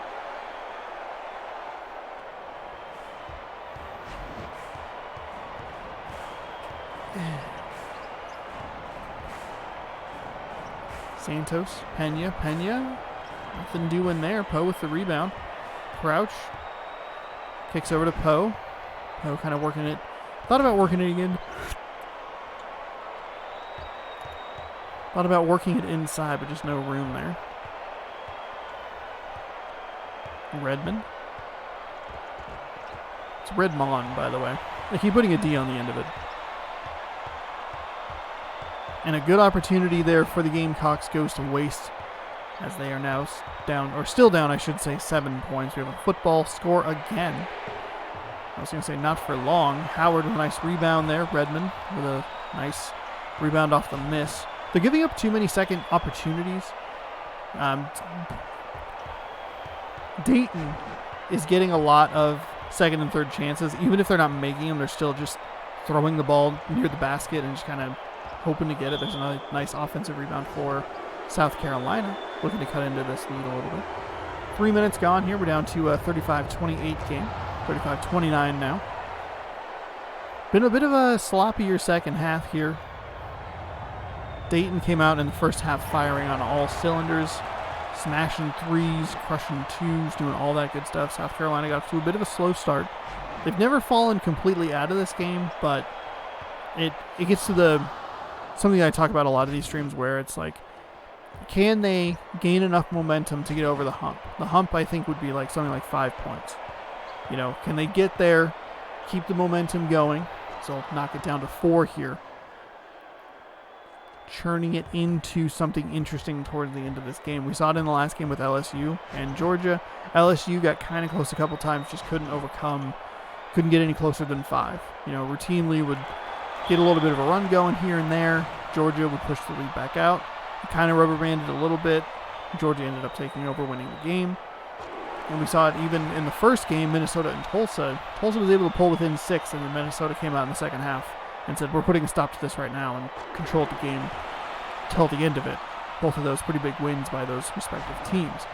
South Carolina's still not out of it. They have tons of time here, but they're going to need to make a good push and take advantage of Dayton misses while staying hot. And then even when Dayton starts to get hot again, they're going to need to stay hot. They need a lot of things to go their way, but 6 points isn't too bad.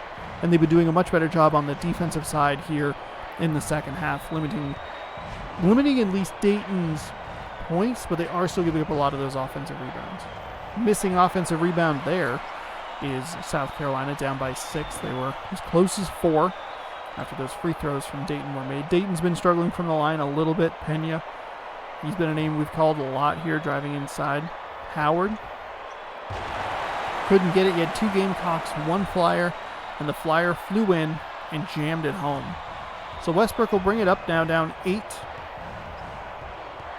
By the 2-minute mark, South Carolina's got to be within a possession. in a possession with the ball. 3 points, 2 points, I don't care.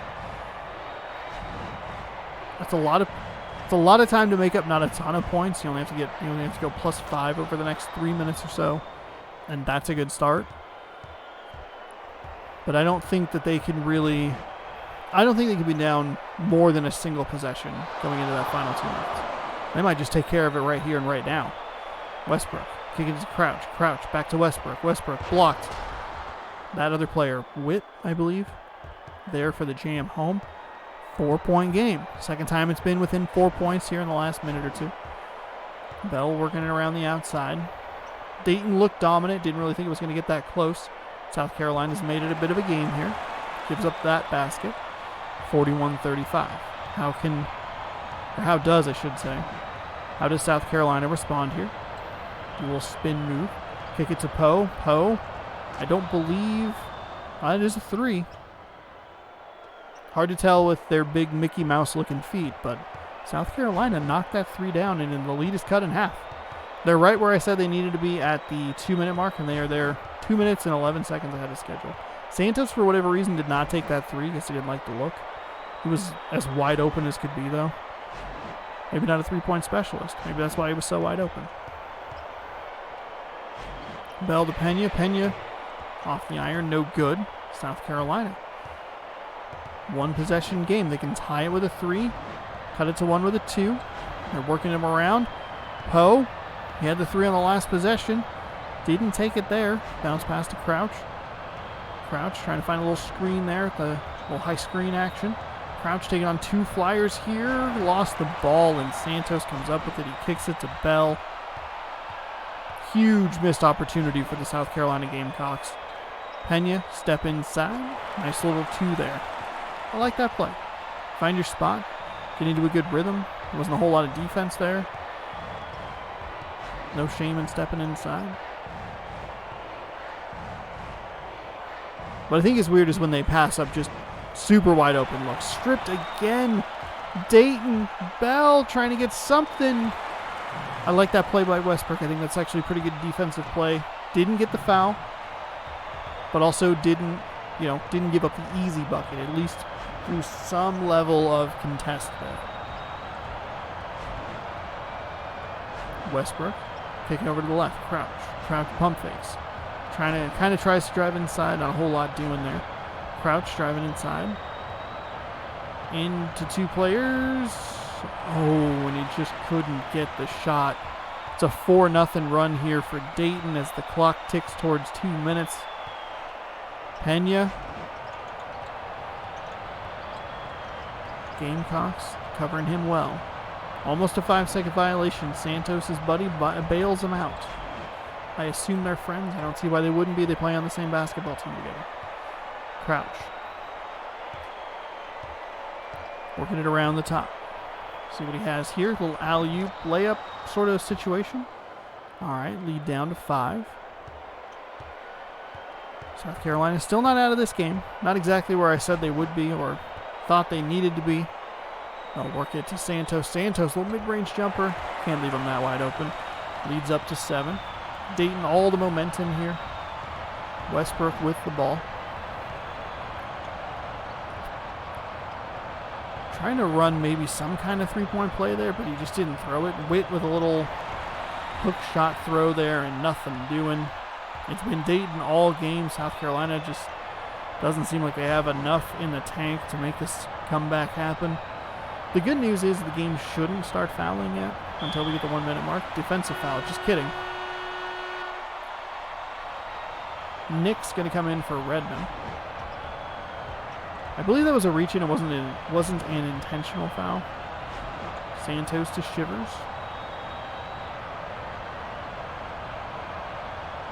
How that's not being called for like a potential 5-second violation is very confusing. So we have 22 seconds on the shot clock. 1:11 here. Hopefully the game is smart enough to realize that the time is only about 10 seconds. Just kidding. It doesn't matter. Doesn't matter because South Carolina forced a 5-second violation. Kick the ball forward to Nix.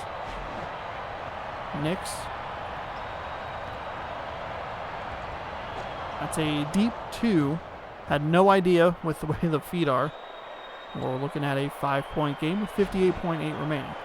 Fires it all the way forward. South Carolina's got a... I stopped my sentence because I saw kind of what they were trying to do. They were trying to draw another 5-second violation. It worked. I was going to say they needed a foul, but proved me wrong in that scenario. 50.5 to go here. 5 points. Nix with the ball. Kicks it over to Hale. I guess technically hands it over to Hale because he doesn't use his feet. Witt. That's a block. Witt gets his own block back. Hale. That's a 3-pointer. We have a 2-point game with 35.1 seconds to go here. South Carolina, not in a super hurry to foul, honestly, which I'm good with. They need to foul now. Foul, foul, foul, foul, foul. Foul. You have to foul. Okay. Took a few extra seconds. But again, I talked about it in the last game. I like trying to bait a backcourt violation before fouling. 15 foul. And now we're in an interesting position here. Dayton has not been particularly good from the free throw line. They're only down 2, South Carolina is. Miss can turn this into a very interesting game. And that is what...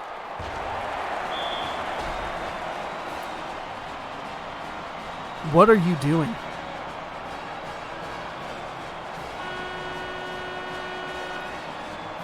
We saw this in the LSU Georgia game. LSU had a couple of opportunities with Georgia, missed free throws and could not get the offensive rebound. There's a 3 from South Carolina that's no good. Dayton take the ball. That'll just about end their hopes and dreams here. 10 seconds remaining. First shot is good. Shivers only shooting 2 for 3 from the line. Or 4 for 6, I'm not really sure. Doesn't matter. Game is over. South Carolina had exactly what they wanted. They waited until the ball crossed half court to commit the foul. Nix with the ball here. They got the foul. 3-point is up. No good. And that'll be the end of the game. Got the foul. Got the miss. Only down 2. And they could not get the offensive rebound. South Carolina is done, and the Dayton Flyers are moving on to the second round. 51-45. Dayton is moving on here. Interesting game. It got at least kind of interesting. I mean, it was Dayton all day. Got kind of close toward the end.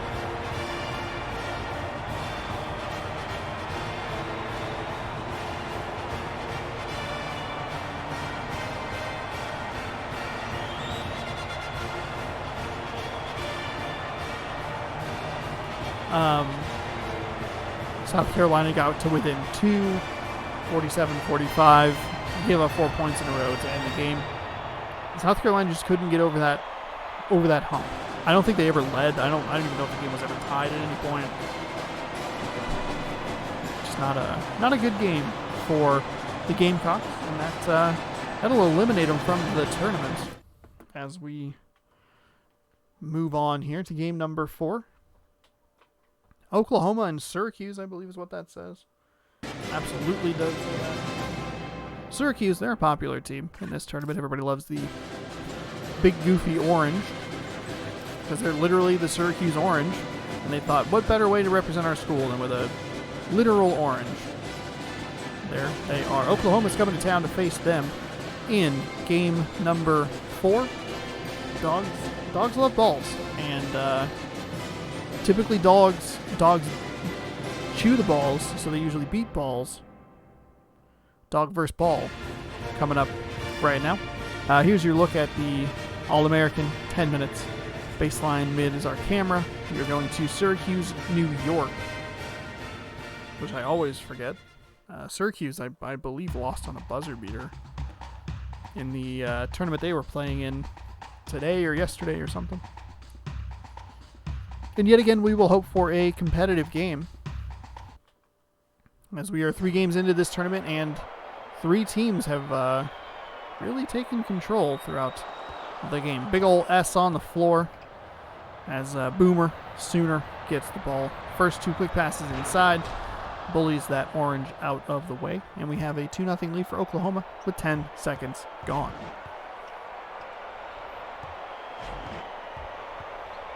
Phillips, 3-point specialist, driving it inside into a double team. Kicks to Pope. Pope kind of still working with the double team. Got kind of tangled up there. Phillips came up with the ball. Pope got the ball. A whole lot happened there, and it ends in a goose egg for the old Syracuse Orange. My goodness. They had 3 or 4 shots at that between Pope and the other player, and that didn't amount to anything. So Syracuse down here, Pope and Phillips are the players. Syracuse's best finish in the past. Phillips gets almost a pretty circus shot to drop. Lawrence is going to pick up his first, the quintessential mascot. Picking up his first team foul for the Oklahoma Sooners. So what I was saying is Syracuse has made it as far as the finals. They lost to Arizona State in the first September tournament. Hunt, they left him just wide open, out of bounds. Syracuse ball. Sloppy start here for both teams. That one's thrown out of bounds. Kind of a weird first minute here.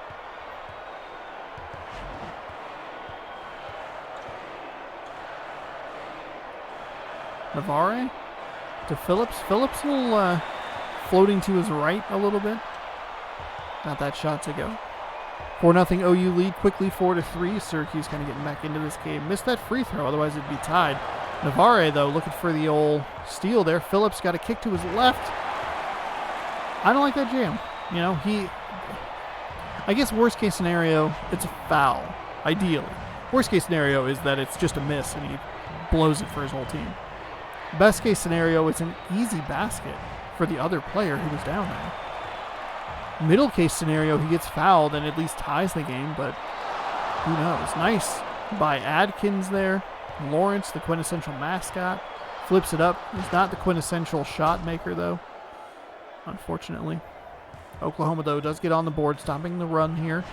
It was a 5-0 run for the Syracuse Orange. We have coffee, literal coffee, out on the floor. It's one of the more interesting last names we have seen so far. Coffee. It is randomized. I didn't do anything with it. It's like, oh, would you like to create player names? And then it just randomizes it because they can't have the official player names. This game honestly probably shouldn't have even existed because they were making a lot of money off of player likenesses while they were not getting any money for it. But we are blessed to have it, and we don't even worry about the regular players. We are just enjoying the mascots playing the game. It is a very weird scenario. College sports, kind of a big joke, kind of a scam. We're going to make millions and millions of dollars, and we'll just say, you're getting a free education. And then you kind of just have to accept that.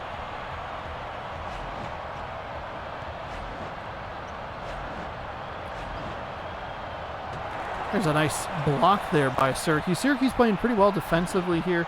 Getting some turnovers, getting some blocks. Playing very nice defense. Navarre to Coffee. Coffee to Navarre. Navarre to basket. To steal. To basket again. Look out, Reggie Miller. You have Navarre to contend with. 4 points in like 5 seconds. Just immediate.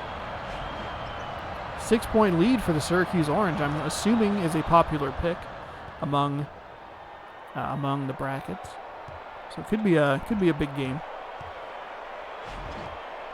As the tournament gets in, we will point out the big games and we'll make sure that you're aware of the stakes. But in the first round, just enjoy some basketball.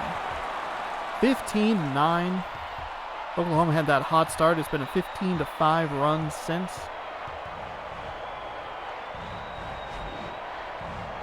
Hot start. I mean, granted, that's kind of a dramatic way to phrase it, you know, because as a commentator, you gotta build the drama.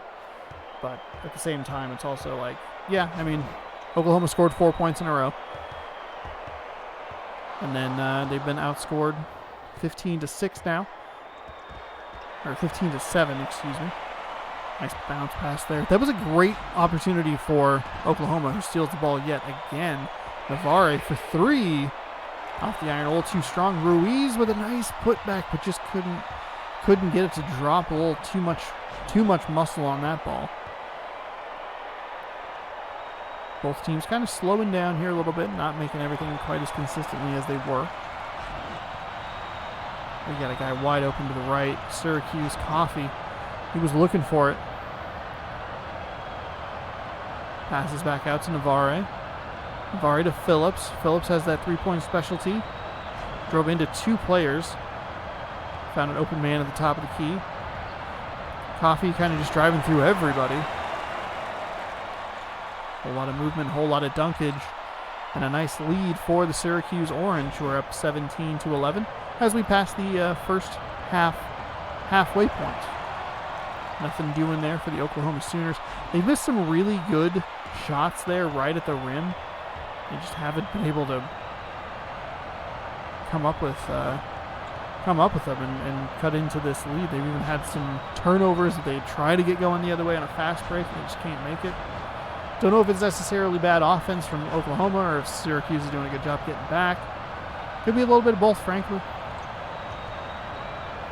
Navarre into Coffee. Coffee is carving up that middle area. He's all over it. Adkins to Hunt. Hunt closely guarded, two quick passes. Albert is going to get the advantage on that pretty much every single time.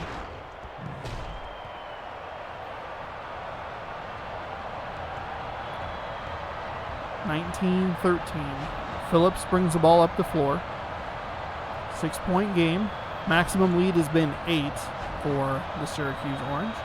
Phillips is going to throw it a little too strong off that left iron. He will go to the line, though, to shoot 2. First shot is good. So 20-13 now. And Syracuse misses that free throw. Everybody kind of missed that offensive rebound. Just got a good bounce to Oklahoma. He works with their double zeros up the floor, 2 quick passes. Owen's going to get the advantage every time. That is such a supremely helpful or supremely consistent play in favor of the offense as Navarre gets the ball. Hopefully he's not injured. Got through the contact. He'll go to the line to shoot one more. Pushes it back out to an 8-point game. Tremblay coming in for Hunt. Hunt must have 2 or 3 fouls. I would guess 2, just based on the... We haven't seen a ton from Syracuse as far as free throws have been concerned, but it doesn't matter. He's on the bench. Navarre with another steal. Kicks it up to Phillips. Phillips, spin move. Lucky to get that jam. That was a really just throw it to your left that time. I guess maybe that's payback for the last time Navarre stole it and just ran it up the floor. Did kind of the same thing to him. Albert was a great spin move. Absolutely fantastic spin move. That Syracuse defender was completely out of position. Coffee. That's another foul. Off the rim, but no good.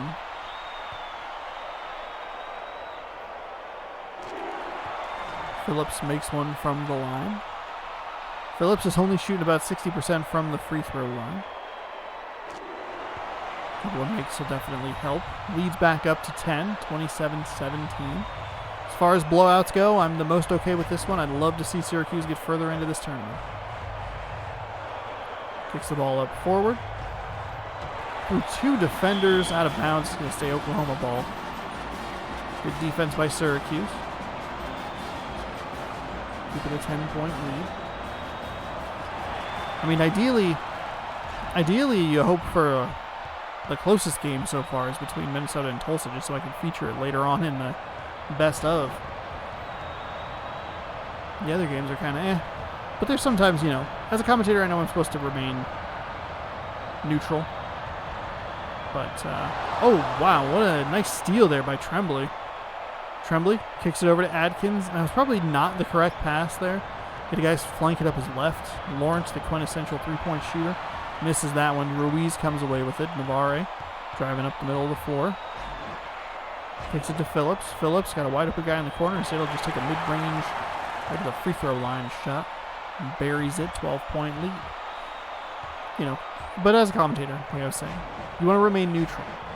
But as a content creator, you go, boy, I'd really like that big dumb orange to be in as many thumbnails as possible, because that hopefully will get some clicks, get some heads turned.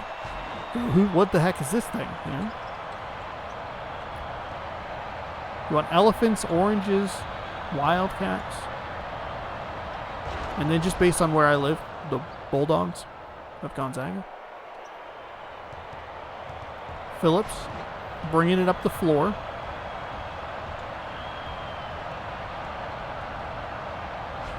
Ten-point lead here as we approach the 60-second mark. Syracuse has been keeping Oklahoma at a pretty good distance here. Back up to 12.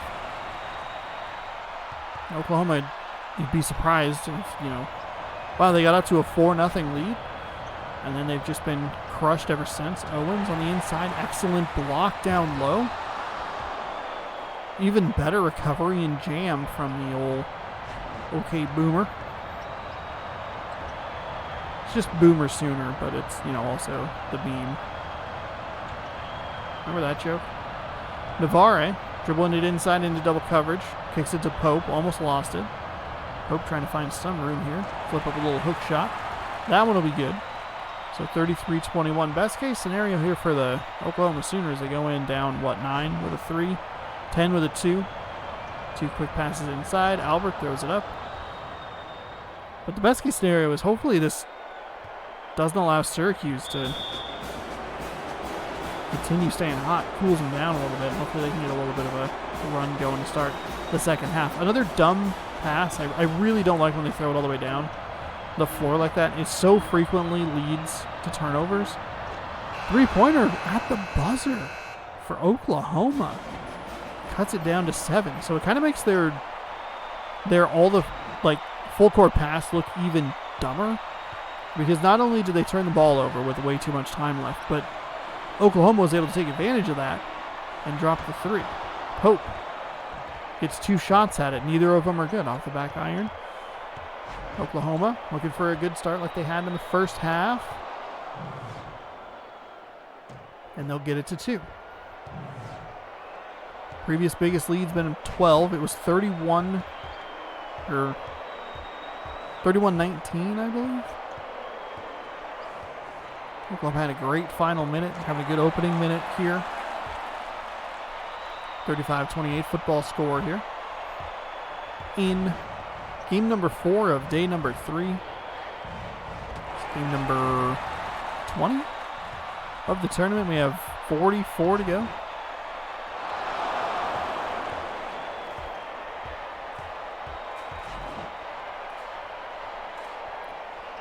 Two quick passes inside, gets to Albert. Albert jams it home. And we're seeing a little bit of what we saw in the beginning of the first half. Syracuse didn't have a clean start to the first half. Oklahoma was able to get up 4-0. They were able to get off to a good start. They just weren't able to maintain it. We're seeing shades of that here in the second half. Syracuse been a little sloppy with the ball, getting some, which is leading to Oklahoma getting some easy baskets. You're seeing some nice plays there. 2 quick passes inside. Nice jam home. Cutting that lead down to 5. Pope trying to drive it inside. It's going to be a defensive foul. First one on Albert. First team foul in the second half. Coffee passes to Phillips. Phillips to Navarre. Navarre threw an unbelievably weird pass behind his head jumping. And was like, yeah, this will work. And it did. Phillips threw a lot of traffic over on that left side. That was not a great putback shot there. It was not a great original shot either. There were 8 players over on the left side, especially right where he was standing. I'll work with a little bit of his own defense here. Bounce pass into Albert. Albert up over the defenders. Couldn't make the shot, but an excellent putback. Gets the lead down to 3 for the Oklahoma Sooners. Maybe this will be a top game. And I'll get to feature the Syracuse orange but maybe not in the way that I think. Oklahoma's making a nice run here at the Syracuse lead. Back up to 5 for the Orange. Alberts. Solid contact there. That'll send him to the line. Pope's first personal. First team foul here in the second half. Oklahoma does miss the free throw, though.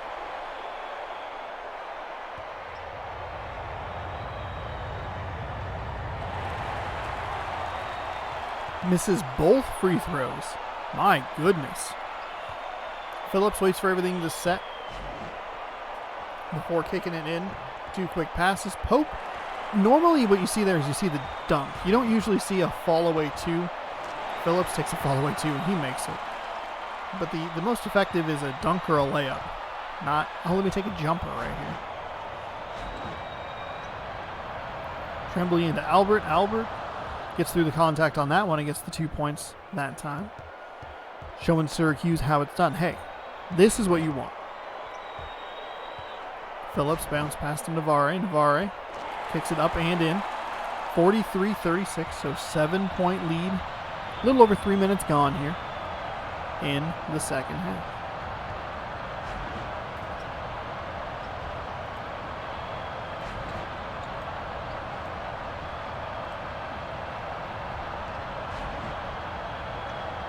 Adkins to Lawrence. Lawrence, the quintessential dunker. Slamming it home. Completely wide open lane there. And just easy. Easy GG. Navarre for 3. Buries it. Hey, any dunk you can have, I can make a deeper 3 better. I don't really know how that works, but it does. 46-38, 8-point game. Kicks over to Adkins. Adkins pump fakes, got the Syracuse defender backing up. Nice steal there by, I believe that's Ruiz. Dangerous pass across the court there. They go right at that midcourt line. Sometimes you see some bonehead plays there. Just throwing it backwards for no reason. But I would guess that was kind of like almost like a lateral like you would see in football where you're like, that's pretty close. Well, that was a terrible play. Unable to take advantage of their defensive efforts. Syracuse turns the ball over. They turn the ball over positively that time around as Phillips kicks over to Navarre. Navarre into Ruiz. Ruiz to Pope. Pope with the hook shot. Pope buries it. 48-36. Unnecessary jump pass from the Sooners. We're getting towards the halfway point. Second half through the contact. Coffey with an excellent rebound there. Good defense down low for the Qs. Phillips, mid-range jumper. He is feeling it. Turn all the lights down low. He's feeling it. Blink 182. Not that good. Hot takes and sweeter basketball right here on twitch.tv/ShonSourceRex. Or over on YouTube if you're watching it that way. Thank you for enjoying the content however you choose to enjoy. Appreciate the viewership. Navarre into Phillips. Phillips, a nice little flip shot. Nice and easy. 38-52 here. 14 points separate these two teams. It's been Syracuse for the most part this entire game. Oklahoma's gotten it close a couple of times. Adkins thought maybe had that Lawrence dunk from earlier. Lawrence misses a 3. Kicks it forward to Phillips. Phillips, that's easy. Too easy. 16-point lead.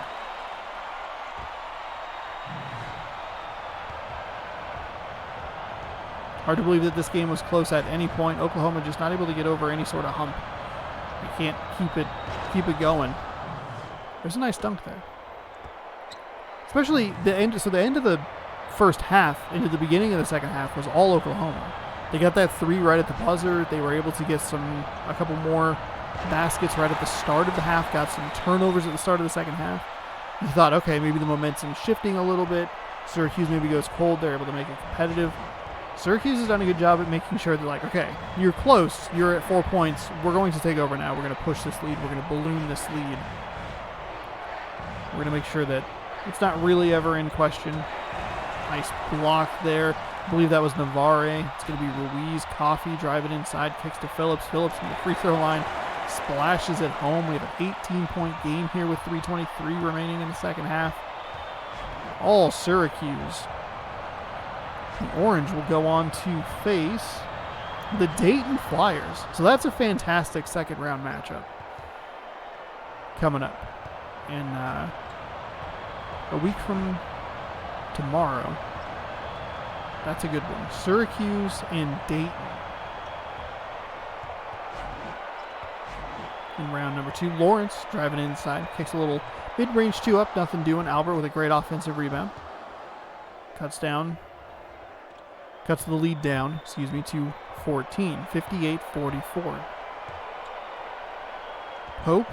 That's a nice shot there. Pushes that lead right back to 16.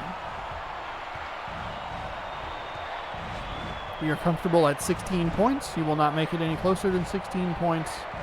Owens makes it closer than 16 points by making it 14 points.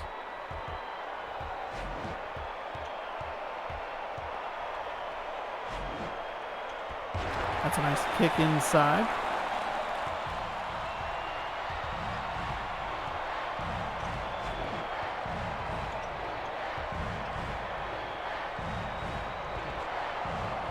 (62-48), so 14-point game.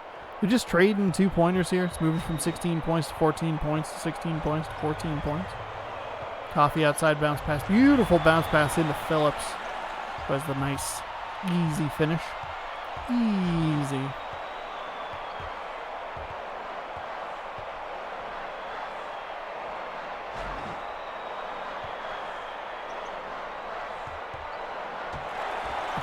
Oh my goodness. Just a merciless block there by Syracuse.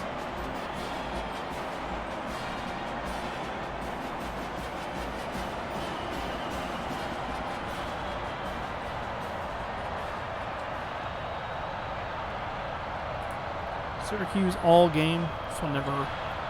It got marginally close.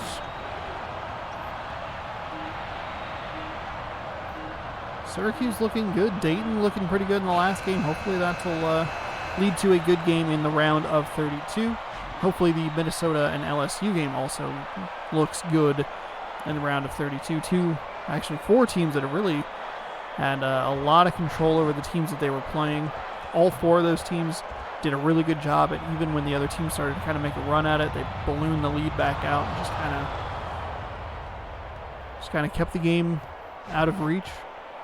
Never got too cold to let the other team in. The other team never got too hot.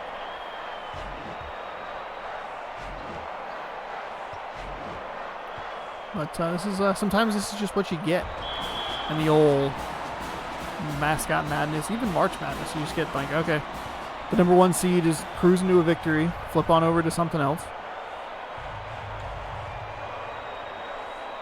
10 seconds on the shot clock here. We have 28 seconds left in the game, so it'll be a little under 20 for Oklahoma here.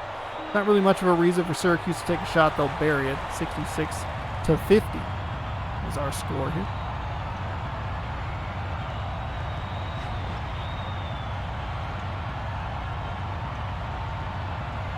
Shot up, no good. Albert going to throw one up again. That'll work. 66-52.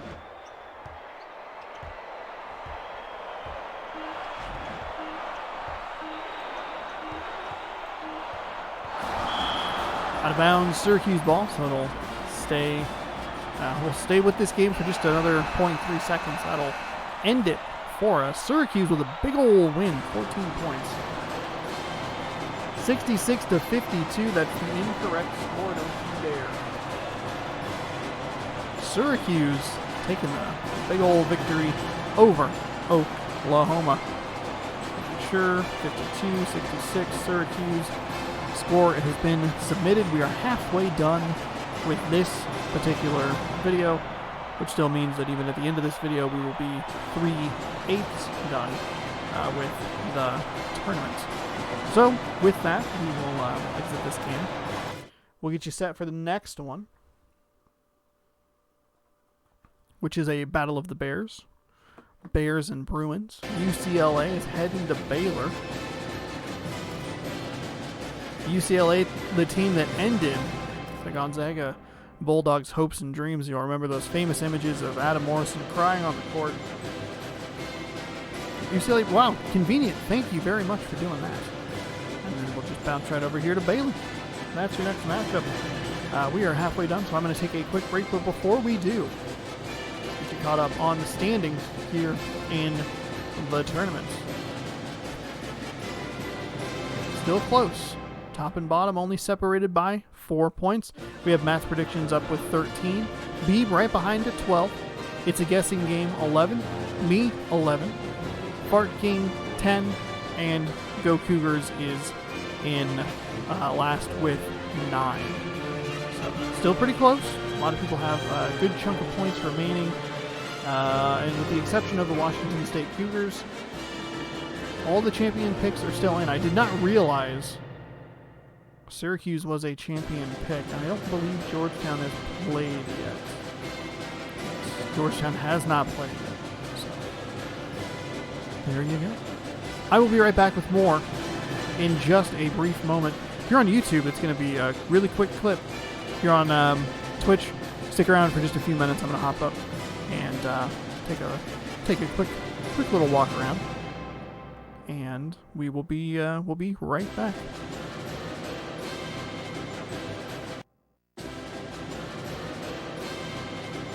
What's up, everybody? Welcome back to part number 3 of merch. I've goofed it up both times that I have started again. Apparently now I have something in my throat. Fantastic. Welcome back. We are about to start game number 4 here, just as soon as I drink a little drink of this water. Actually, we can do that. I can drink water while there is, the whole loading screen happening.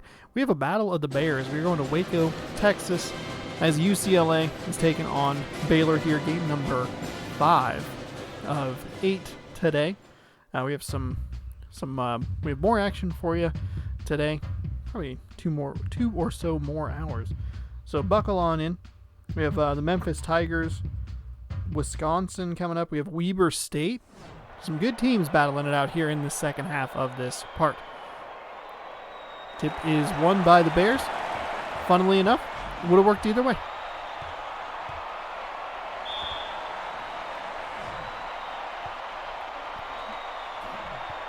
Baylor right to the basket on that, on that play there. And UCLA did a good job to at least make it difficult for him. So quickly, 6 seconds, 2 points, 1 foul for UCLA as Baylor takes a 2-0 lead. Big fan of the green Baylor's running here, especially in the paint area. And Baylor will repay the UCLA foul with a foul of their own. So 1 trip down the court, 1 foul for each defense. And 1 missed free throw as Shaw looks to at least come away 50%. He does. So 2-1. UCLA is going to work with, we'll see what kind of defense they work with here. It's kind of just that halvesy full court defense that's easily beaten by 1 screen. It's kind of slowing them down a little bit. It only takes about 7 seconds to get up the floor. Another Navarre, last name here.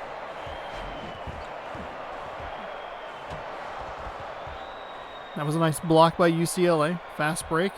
2-on-1. And that'll give UCLA a 1-point lead.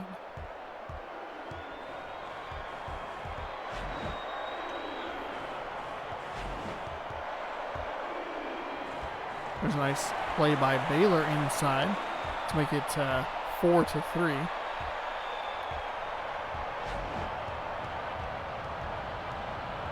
We have 1 minute gone here. Kind of a slower pace game than what we've seen over the last half of action, or the last 4 games. Having very high scoring teams in each of them. It's been a little more evenly contested, which is good news because a lot of them have been blowouts, or all of the games I should say have been blowouts so far today. Looked like McGill had a free and clear open path to the basket and just didn't take it. Navarre working around the outside here. Got 3 Bears on that one side. Actually, I guess technically a total of 6. Harrison's going to drive inside. working one-on-one there. Finds a little mid-range jump shot. And the lead shifts back to Baylor. Back and forth we go. 1 point leads rotating between these two teams as they continue to exchange baskets. The only difference being UCLA's missed free throw. That's a deep two. Foot must have been on the line. Hard to tell sometimes, so I try not to call it until the score goes through. That'll give UCLA the lead. Nice high screen there. McGill just didn't cut in enough. He might have had a step, but instead of going tighter around and like down in, he kind of flattened out and just ran towards the baseline. It's a nice shot by Baylor. It's a one-on-one on that side, and then the other 8 players were on the other side of the court. Jeffrey driving, little mid-range jumper. That's missed. Harrison comes up with the rebound. Newton working with it. He has a three-point specialist icon next to his name, McGill. See if they try to run a little high screen. No, he just loses the ball instead. Navarre. That's an excellent opportunity to take a little mid-range jump shot just because the UCLA player was not even in a position to get back quick enough. Gonna make that decision maybe just a second quicker. Jeffrey trying for 3. That'll work in favor of UCLA as they will now tie the game at 10.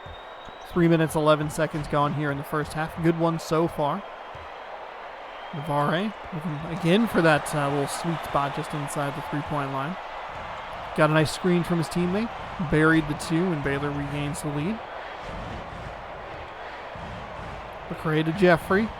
Jeffrey driving inside. Little finger roll into the hoop, and that'll tie the game back up at 12. Both teams kind of looking like they're finding a little bit of a flow, a little bit of rhythm here in this game. That's not flow. That's not rhythm at all. Well, I guess it could be on the defensive side. Nice block by UCLA. I'll kick it inside to McCray. McCray's going to kick back to Daniel outside on the three-point line. Again, we have a pretty weird split. A lot of Bears on the left side of the floor, not a whole lot of action on the other side. So not a lot of space to operate. McGill off the turnover. Nice two-pointer. 14-12 Baylor. Lead's been the maximum of like 2. Jeffrey splashes it home. We are back to a UCLA lead and back to a 1-point deficit. Changing 2s here. I know that was a 3, but it's like it was last time. Newton didn't come far enough up for the three-point line. It was kind of a weird play. I don't know. It's odd. Sometimes they like to run it about halvesy. Usually you see him run it all the way up towards the top of the three-point line. They have lots of space to work with it.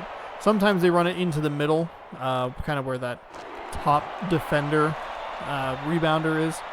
Kind of in that general vicinity. They'll look for kind of an open 2. But that one, for whatever reason, they ran super short. But part of the problem with that play is if the offensive player doesn't screen far enough in towards the basket, it creates a bunch, like it creates a big cluster of players, and that's what happened on that last attempt. It's kind of a mess there going on. Baylor with a nice play there, puts them up 3. Jeffrey's had a 3 in this game. We'll see if he comes up with another one here. Kicks it into McCray. McCray over 2 defenders. Couldn't quite get it. Nice offensive rebound. Puts it in, and it is a 1-point game. There you use Newton with a 3. That's more what you're looking for. Lots of space there. Even with the 3-point specialty sticker, was not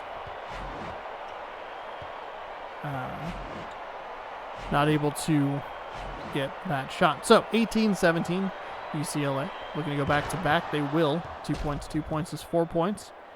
4 points is greater than a 3-point lead. 1-point lead for the Bruins. McGill to Newton. Newton again not having much room to work with, and he just dribbled the ball right on the out-of-bounds line. Baylor was up 18-15. They've given up 4 points, and they are turning the ball over, looking to maybe try and give UCLA a little bit more room to create a run here. It's a little fade away. Nothing doing there. Simon to McGill. McGill to Newton. Newton's got to kick that ball to the left. Got to kick that ball. Make it easy on your team. Don't make it difficult on yourself just because you want 2 points. Get a guy wide open. That defender absolutely shaded towards you. Daniel. Bouncing around McCray. Passes over to Jeffrey. Jeffrey driving inside. Flips it up and in. Lead rotates back to UCLA, 21-20. A lot of lead changes and a tight first 6.5 minutes through this game to tip off the second half of action. Navarre just a step or two too far back for a realistic shot at the 3. Drives it inside, bounce pass out to McGill. McGill kind of trying to drive left side. Maybe should have tried to break back more towards the middle. There was a lot of traffic on that left side. A lot of traffic where that ball was. Inevitably turned over. McCray off the left iron, no good. Fires it forward. McGill. We have a McCray, we have a McGill. We have a good game. Navarre kind of thought about it, took a couple steps inside, looked more for a comfortable spot there. Unfortunately, when he did that, he ran into the defender. McCray, drive it inside through 2 defenders, gets it to go. Whew, that's a nice play by the Bruins. And UCLA has its biggest lead of the game at 3 points. Baylor's biggest lead of the game, also 3 points. Excellent defensive recovery. Just couldn't get the rebound to seal the deal. Baylor jams at home. 1 point lead, UCLA.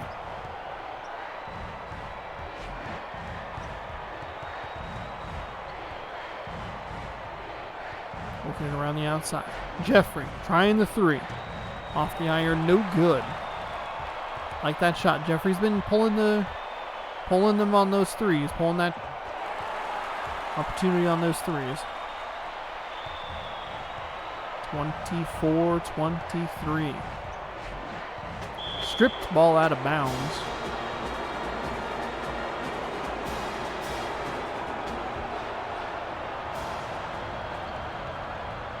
McCray.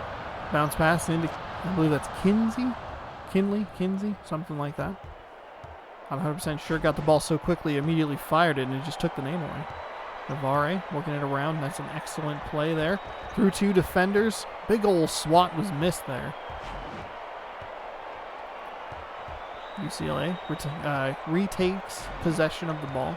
Has the lead here. That is through 3 defenders. That is a foul. And we'll see UCLA go to the line to shoot 2. Simon picking up his second team foul for the Baylor Bears. Rolls it off the rim and in, like it kind of skipped off the right side. Had enough power to bounce off the backboard and drop in. But that one, unfortunately, is no good. I keep putting stuff right here, and my hand keeps smacking it. So my notebook now on the floor. Too good of a game to pick it up. 26-24. Baylor had a wide open guy in the corner, just didn't go to it. But Gill, excellent little screen there. Too much power off the right side of that iron, and no good. UCLA can look to take their biggest lead of the game. 4 points, maybe 5, depending on what they do here. If that's not who I thought it was going to be. Daniel, nothing doing there. Simon comes up with the rebound. I believe Jeffrey is the last name, who has been feeling good from 3. There's McGill driving in again through 2 defenders, and he just can't get enough mustard on it. He's gotten that screen, that high screen, and been able to roll towards the basket on the last 2 possessions for Baylor.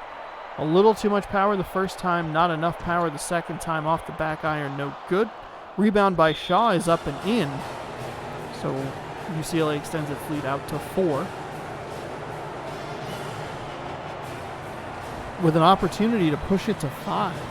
Biggest lead of the game for either team, which shows you just how close it's been throughout the contest. 29-24 with 25, or 27.5, excuse me. We have a substitution here. UCLA, nice screen there. They're doing that little kind of halvesy full court defense. Just dribbled the ball out of bounds. It was a nice shot by Newton. I like that 3 there. They're going to get blessed with a bonehead play from good old UCLA here to get the ball back with 10 seconds remaining. Newton's going to drive inside, kick back out to Navarre. Navarre, spin move, working around the perimeter here. Going to kick it back over to McGill. McGill for 3. I don't like that shot. I don't like that shot. I know the shot clock was winding down. You had enough time to maybe get a step in and launch it. You were a step short. Whew. So, well played, tight first half. We have the largest lead of the game. Jeffrey trying to extend it. He does. All of a sudden, it's 8 points. 8-point lead here for the Baylor, or for the UCLA Bruins, excuse me. Kicks into Newton. Newton driving inside. Baylor just had a couple of bad possessions as McGill gets a 3 up, and that's good. Cuts it back down to 5. Baylor had a couple of bad possessions, a couple of really well-run plays, though. They just couldn't get the basket in. They gave up the 3-point play to UCLA, and obviously giving up the 3 immediately out of the break is not good either. Jeffrey, good defense there. Jeffrey probably took just a step too far. He'll drive inside. 2 defenders here. Strip the ball. It's going to be turned over. Nice play by the Baylor Bears. Looking to cut it down to 3, maybe 2. Newton sliding around, trying to get through the defenders. That's tipped, and for some reason, the offense always goes for the ball. And in that scenario, you should know. You're right next to the baseline. You have no reason to get that. You're not going to get that in a good position. That was a block that should have been out of bounds and remained Baylor's ball. Instead, Baylor went for it and was like, yeah, we would like to give you the ball, UCLA. Go ahead. Defensive foul. UCLA will take it in from the side. McGill picking up his first team foul here in the second half, and immediately stolen by Navarre. It's been a powerful last name in the last couple of games. Navarre was playing on the Syracuse, had a lot of steals, had some great plays.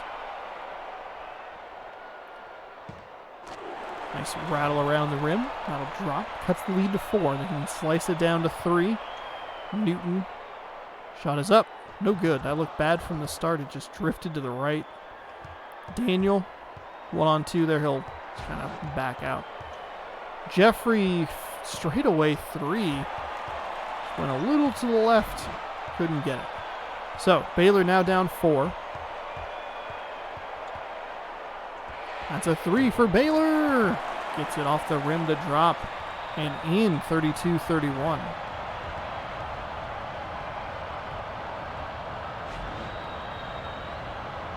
Kicking it around to Daniel. Excellent defense by Baylor. Baylor, for some reason, kind of just left a player wide open somewhere. I don't know where that defender came from or why they were there, but there was no reason for them to be in that area. So it was 32-24. Baylor here on a 7-0 run. Looking to make it 9-0. Navarre working around the perimeter. Trying to get some distance there. Not a whole lot going on. Kind of not great spacing here.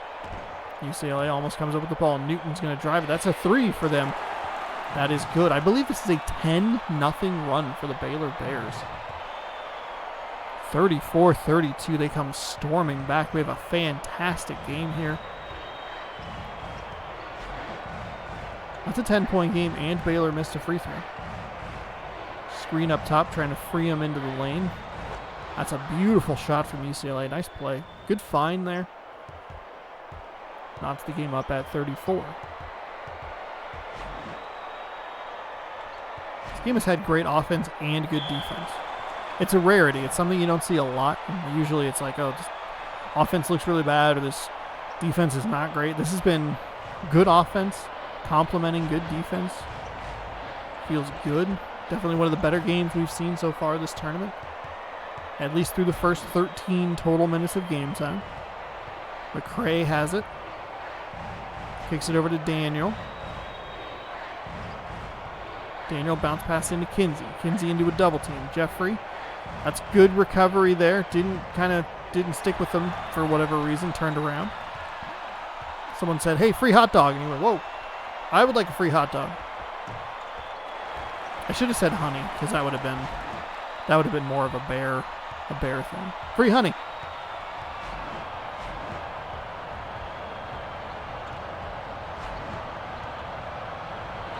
Nice steal there by Baylor.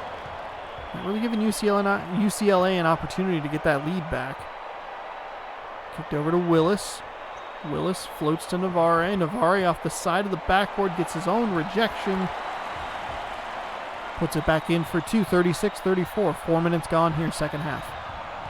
So game number 5 of the March Mascot Madness. 3 Jeffrey, that's a 2. Splashes home. Got 3 more games after this. Got some cool schools coming up. We have the Memphis Tigers. We have the Weber State Wildcats. That's a 4-point run for UCLA to give them a 2-point lead. And we're ending with Wisconsin, the Badgers in Wisconsin. Spin move around there. Newton kind of thought about it. Bounce passed into McGill. That's out of bounds. That was a great pass. I like that. I like that play a lot. There's nothing doing for Baylor as he was a step too deep into toward the baseline.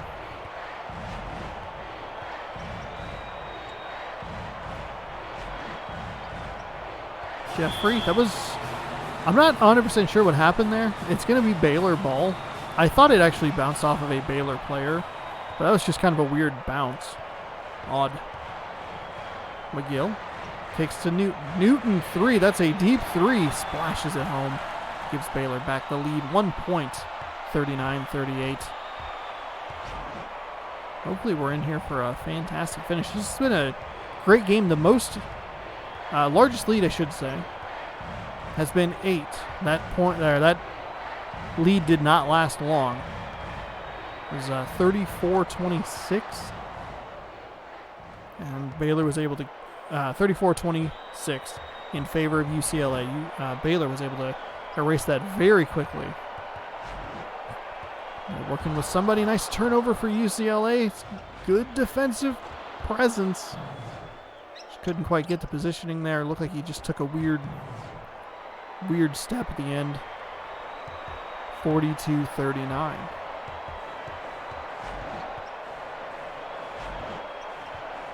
Stolen away again by UCLA. Better defensive positioning here. Shaw through 2 players. Out of bounds. Thought that was going to be a foul, but that's an out of bounds. See if Baylor looks for Newton this time around. To McGill, they're working somebody around for 3. That's going to be a 2 if it goes. It does. Newton takes a step back and he ties that game. Instead, it's a 1-point deficit. Plenty of time, obviously. Nothing to worry about. Newton. Maybe the 2 was a smart play there. Excellent defense on the other end. McGill fires over. Newton gets it again. Oh my goodness. Back-to-back shots for Newton. The second one wilder than the first one. As they work it around to Jeffrey. Jeffrey's been good from 3. Nothing doing there. Off the top of the backboard, so that'll be Baylor ball. As UCLA kind of tries, maybe just kind of accidentally, working with the full court defense. They're not super great at committing to it. Well, that was a 3. 46-42. Fires it all the way down to Daniel. For some reason, the UCLA Bruins players were just kind of out of position there. Jeffrey. McCray. Jeffrey, if you're rooting for the Baylor Bears, Jeffrey's the one you got to watch for. He's going to get a little kiss off the glass there. If you're rooting for UCLA, Newton's the one you got to watch for on the Baylor Bears side of things. Strip the ball. You also got to watch any of the players. UCLA's had like 3 or 4 steals recently. They've been good about getting the ball out of the Baylor Bears' hands. And not only getting the ball out of the hands, but also getting possession of it and converting it into points. Kicks inside to Navarre. It's 4 straight points for UCLA. Blocked shot. Navarre grabs it. Tries to drive it inside again. Gets it over the dropped shoulder. Nice play there. 48-46. As it comes down to crunch time, McCray. McCray to Jeffrey. Jeffrey. Bounce pass into McCray. That's an excellent block down low. Navarre passes to McGill. Not exactly sure who that is. Maybe they'll throw it down low and we can get the name on that. But that was a fantastic block. Looks like he's posting up, ready to go. Newton for 3. Got it. 51-46, 142 remaining second half. UCLA, Jeffrey is your guy. You got to get him the ball. You got to see if he can get a three. You don't need one. But he's the man. He does it. 51-49. My goodness. We have a back and forth matchup here. Now, UCLA is in a very interesting position. They don't have to foul necessarily. They can let this clock dwindle all the way down if they want. They shouldn't foul. They're only down one possession. Newton in the lane. Fired that up a little quickly. Jeffrey in the lane. Missed the dunk. Oh my goodness. It's going to be Newton on the other end with the layup.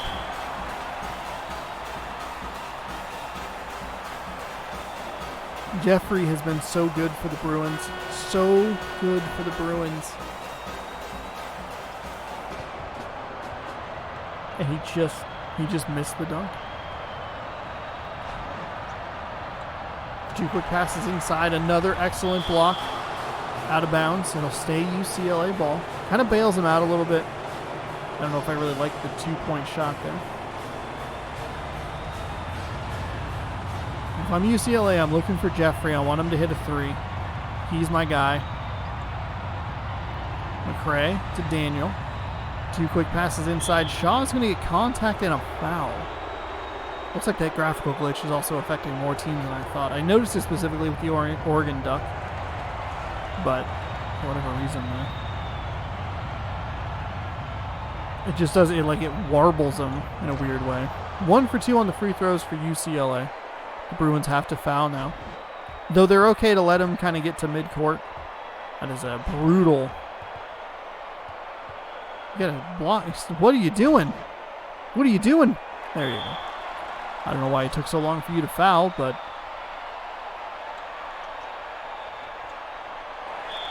Simon.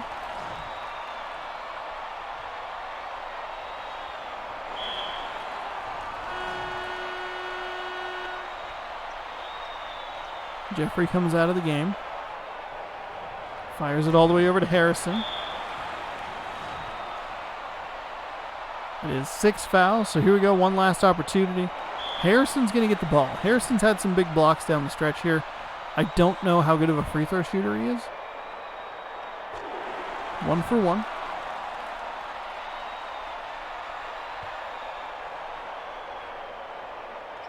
One for 2. Timeout, UCLA. No reason to even try and write notes now.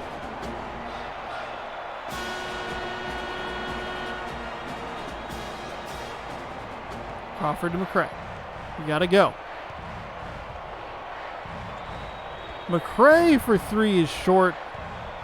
And unfortunately, UCLA is, they are going to fall here.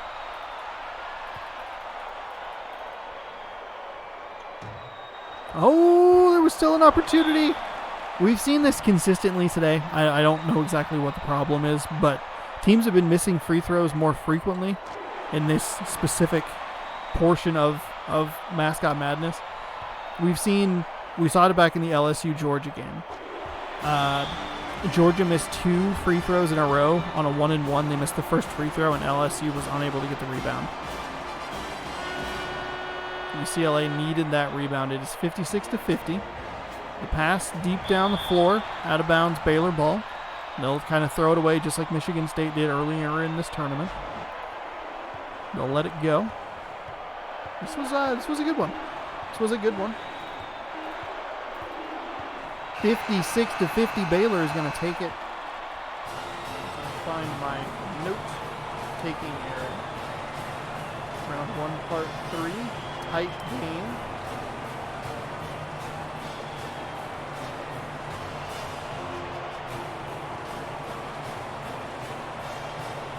Uh, 56-50.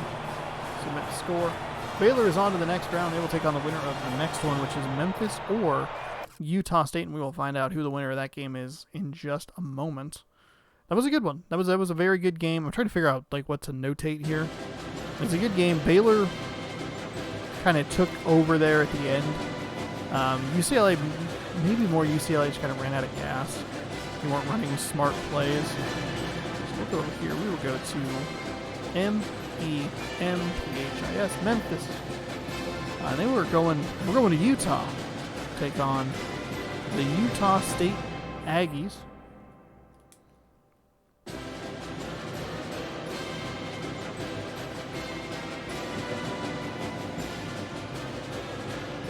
The reason I wrote that they ran out of gas, it was never contested towards the end. Baylor missed that free throw. That was huge. UCLA was only down 4. You come down the floor, you get a 3, you foul them, even if they make 2 shots, it's a 3. That's a 3-point deficit. You can tie it. Kind of a bummer. Game number 6, though. Let me try that again. Game number 6, though, does feature Utah State taking on Memphis. We are heading to Utah. We have the lovely Tony the Tigers of Memphis in their lovely blue uniforms, heading on over to Logan, Utah, to face the Aggies. There's your look at what we're working with. All-American, 10-point halves, or 10-minute halves, 10-point halves. 10-minute halves, and the camera that we are working with here. Game number 6, Utah State. Don't know if we've been here yet. I guess I just have to look at the brackets, but I probably should make sure that we've been everywhere. It's been 5 tournaments now, and probably should have seen every home floor at this point. Sure, there's some poor team out there that hasn't had a home game. It might even be, just off the top of my head, it could be someone like a North Carolina. Just a team that doesn't perform particularly well. They usually lose in the first or the second round, so they don't have a whole lot of opportunities. Utah State, excellent block there on Memphis. Let's focus on the game here. What might be a new area, what might not be, I don't know. Spoiler alert, all the courts are the same size and dimension, so doesn't really matter. I will say we haven't had as many games in at Gonzaga's home floor as I would have thought. 1-4-2 on the free throws here. Douglas getting the ball after the offensive rebound. Burns is going to pick it off, though. Kind of a messy, up and down, sloppy start to this one. 1-0 game. Couple of fouls, one on each team. Memphis knots it up at 1.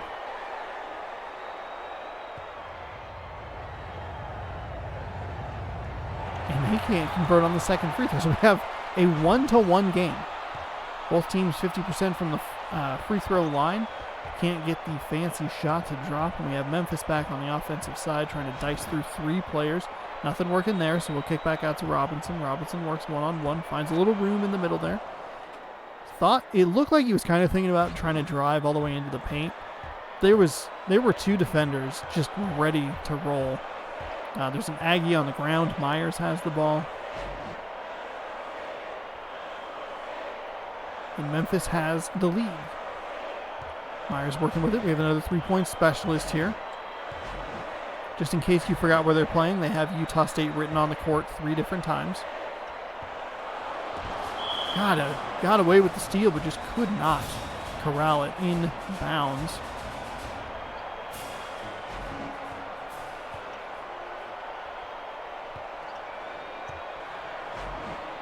Gonzaga will have to go on the road. 3 is missed, but a very easy rebound there. A very odd play. It's going to end up being a 3-3 game. Neither team performing particularly well here. 5-second violation. What are you doing?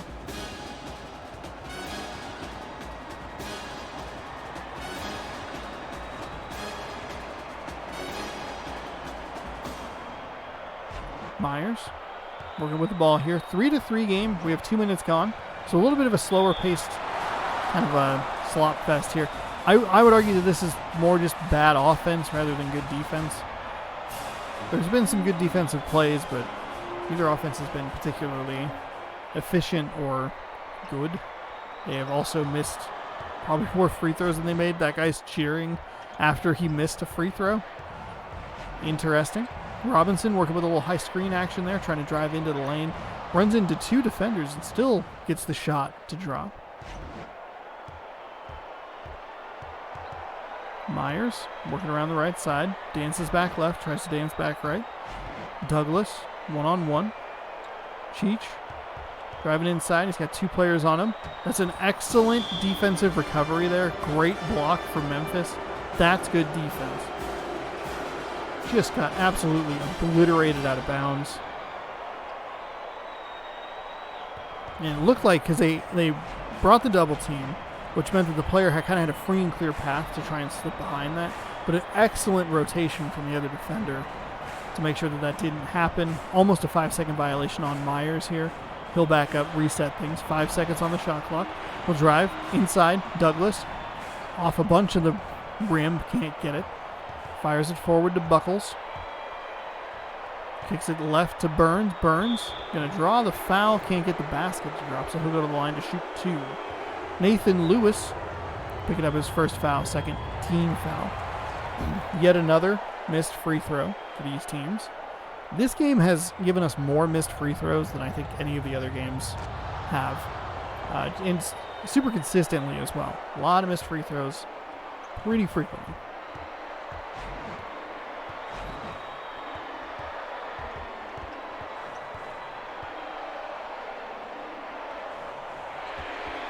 There's a big 3 for Utah State, nothing doing there. So 1-point lead here for Memphis. I don't think the lead's been bigger than 2 so far.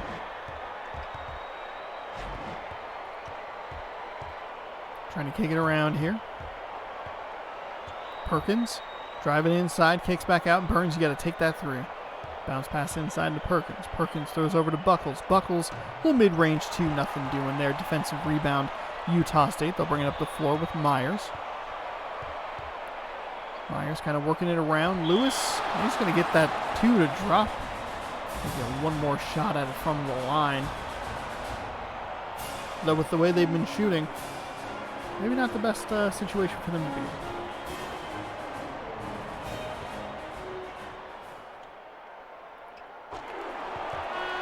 Shot is up, shot is good. Substitution for Utah State as they have a 2-point lead.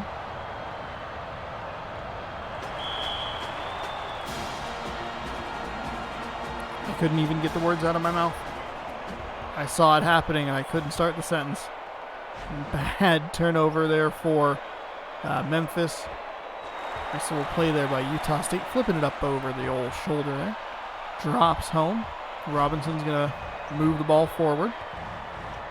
Bounce pass inside to Brandon. Brandon kind of backing him down a little bit. Fires over to the left to Buckles. Buckles spin move inside.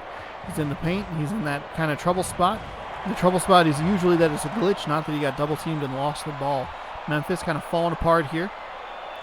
Not a terrible rotation there. Myers coming away with the ball, eventually getting defensively fouled. Interesting play there offensively for Utah State, but pretty good defense for Memphis.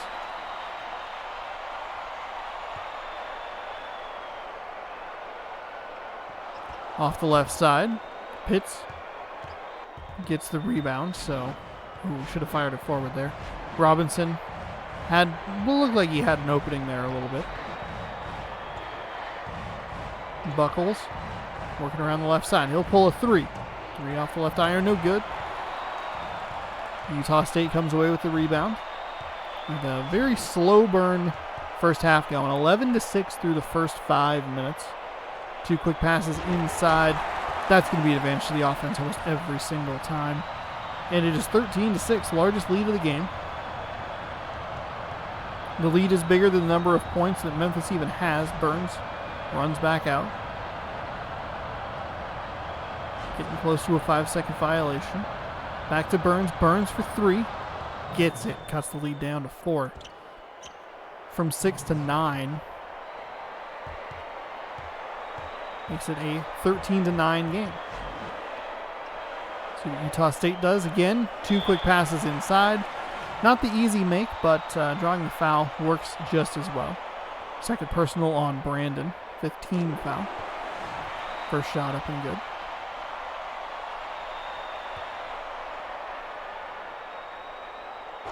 Second one up and good as well. Finally, teams kind of starting to get the rhythm of the free throw down. Utah State running a little bit of that kind of halvesy defense.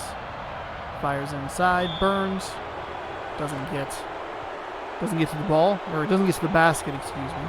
Nigel St. John gets the foul. So he'll go to the line, shooting 59.9% from the free throw line. Nice 2 for 2 there. So Brandon will come in for Perkins here as Utah State brings it up the floor. And the teams are starting to make free throws. That's good news.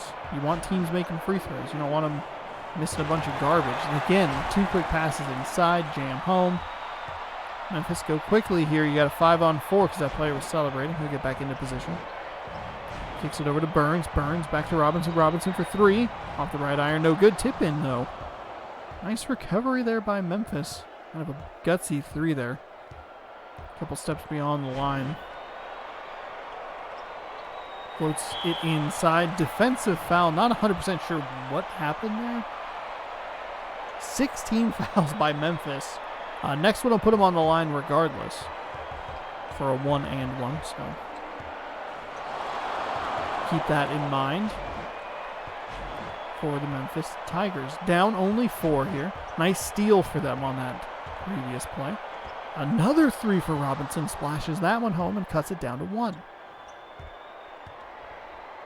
The lead for Utah State just about gone. Remains at 1 point. Couple of 3s for Memphis and put them. Put this lead down to 1 possession. Another steal for Memphis. Opportunity to take the lead. Not that they haven't been in the lead during this game, but started to feel like, oh no, are we getting to like the point where it's going to be a little out of hand? Robinson's going to get blocked. Somehow that was not a goaltend. It was maybe kind of starting to come back on the way down. Nice pass. Nice play on the inside there for Utah State, getting a little bounce off the back rim. Having a drop for him. Working around the outside. Burns, double teamed here. It's got to be somebody who's a little more open. Robinson, he's been playing well from beyond the arc. Not as well from passing, I guess.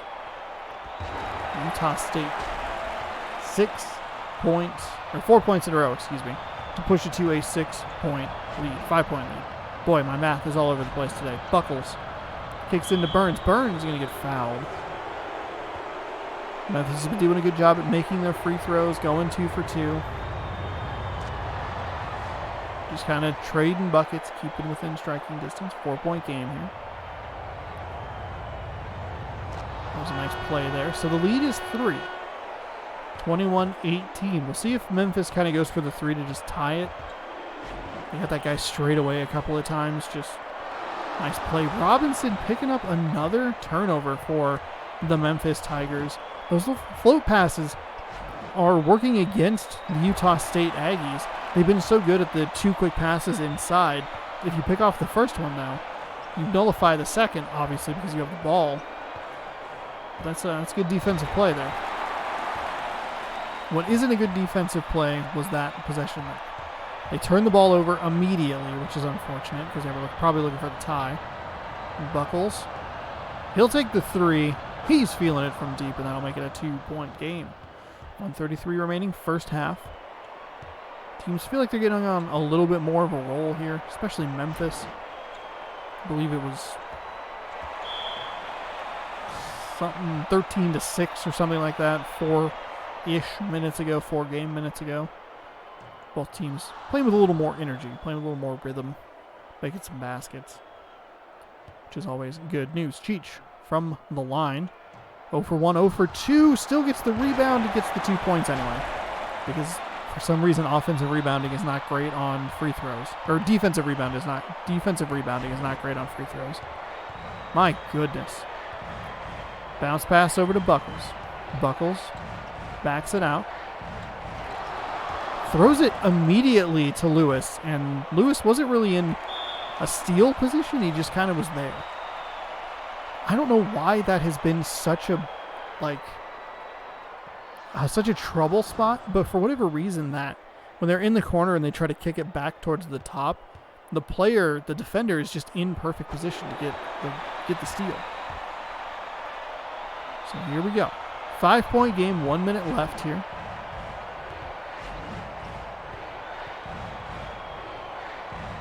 Buckles. Robinson inside. Nice play there. Clock is running. 48 seconds to go. This would be an excellent time for a Memphis Tigers steal. A little bit of a zone defense here. Bounce pass into Cheech. Cheech through the double team. Decides to kick it back out to Douglas. Douglas tries his hand at it. Can't find a whole lot of room. Goes for the shot. No good. Memphis, 27 seconds. Plenty of time. No shot clock. Don't get a 5-second violation. Just move. What are you doing? Why are you doing that? The game gets in the way of itself, of making like fascinating, interesting, fun, frantic finishes. That guy just moved out of the way. What are you doing? Put some pressure on the ball. Memphis went from potentially tying the game to down 5. I know that's a dramatic way to think, but at the same time, they had possession of the ball, got a 5-second violation, and then just got as out of the lane as possible. Excellent block there. At the buzzer. Got to come up with the loose balls. Memphis, you're down 5. 30-25 here as we enter the second half of action. Lewis working with it. Memphis player trying to get off the floor. Beautiful bounce pass. Beautiful bounce pass inside. They're going to show the finish, but the assist was way better. And it's a 7-point game.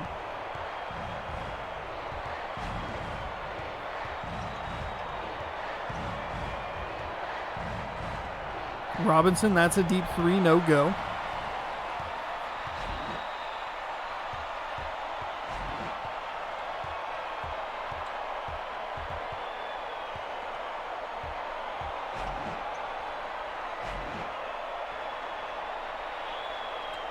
Utah State right back with the ball again.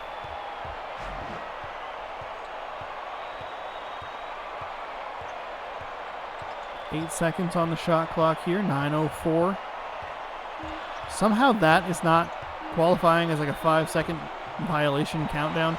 They get the offensive rebound. They put the ball back up. It was 28-25. Memphis had a 5-second violation. And all of a sudden, 6-point run for Utah State. 9-point deficit for Memphis. Blocked again. Robinson coming up with a loose ball. Blocked again. Memphis not even really sniffing the rim here. Kicking it into Cheech. That's going to be a flip up off the right iron. No good. We've had a really good first half. Starting to kind of fall apart here for the Tigers. It's a generous home bounce there.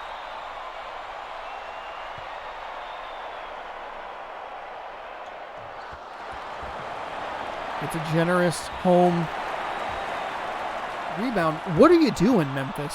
What are you doing? That's 2 missed free throws that they have missed the rebound on and given up points.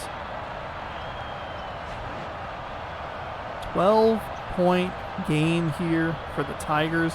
Robinson going to try his hand at a 3. He'll knock it down. Slices it down to 9. Immediately stolen from Memphis. Kicks it back out. Burns kind of drive it inside. Got a double team on him. Don't lose the ball. Don't lose the ball. Once you get into that animation, it's very difficult to get out of it. So excellent defense. A nice 3 there. Fantastic defense to get the ball immediately back. Can't do anything with it.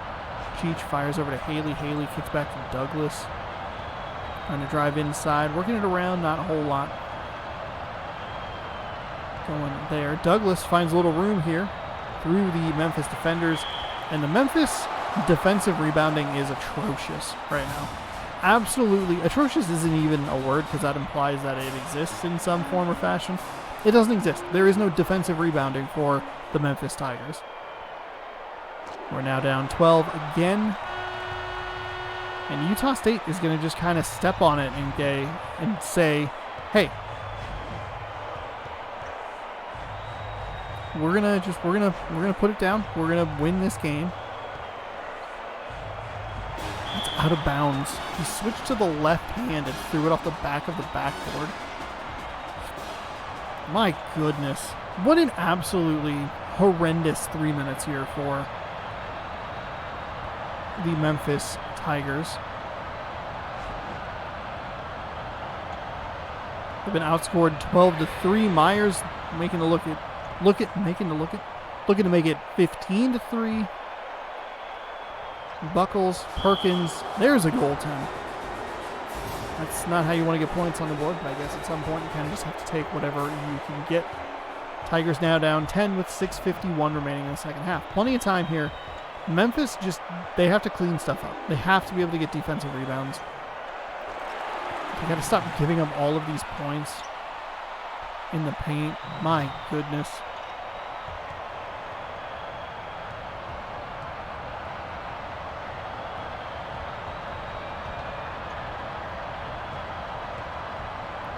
Robinson driving inside, defensive foul. Memphis will go to the line. Down 12 to shoot 2. Gets the first bucket to go.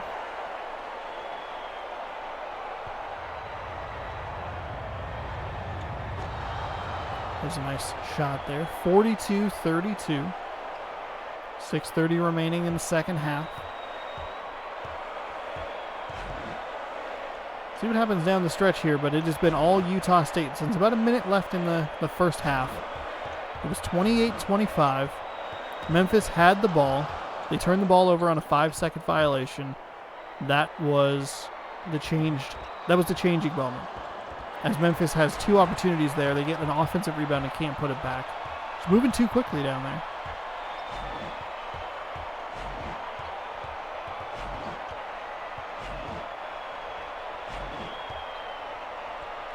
There's a nice steal from Memphis. Another turnover for them. Robinson bringing it up the floor. Pass to Buckles. That's going to be a 2-point shot.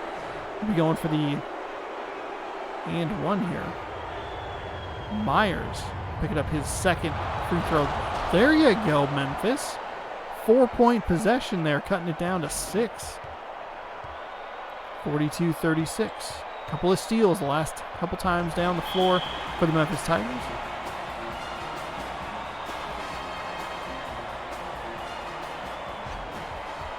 Myers dancing around. Kicking it over to Lewis. Lewis back to Myers. Myers, that's a nice shot right there. That's hard to defend. Just looked like he was fading to his left a little bit. Whew. Just a nice play. Robinson working around. That's going to be a 3 for him, and he'll splash it home. So some nice shots traded back and forth. Lead now down to 5. 44-39 as we approach the halfway point of the second half. Was a good game during the early portion of it. Utah State really took over, kind of blew it open. Memphis is at least trying to make it a game again. They're running out of time here, but they still have an opportunity to make this an interesting finish, as long as the game doesn't get in its own way. There's another 3 from Memphis. I'll cut the lead to 4. I believe that was a 3.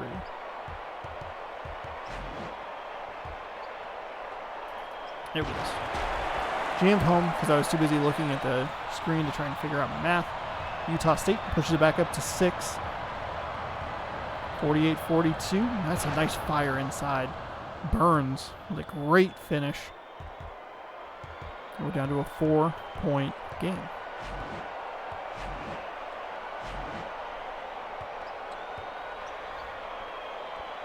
Kicks it over to Douglas. Douglas wide open. Somehow couldn't get that.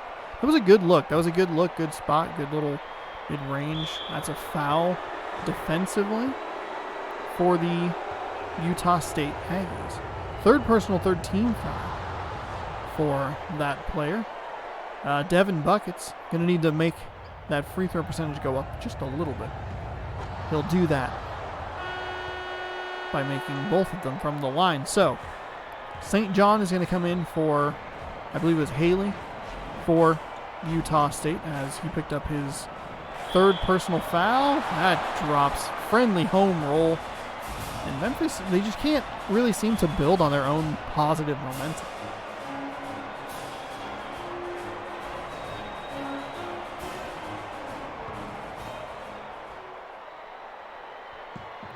Oh, missed the free throw there. Interesting. 50-46. For once, the Memphis Tigers pick up a defensive rebound on a missed free throw. So that's good news. That's improvement. We're under 4 to go. 50-46. We have a 4-point game. I'm going to crack open a delicious Rainberry Gatorade.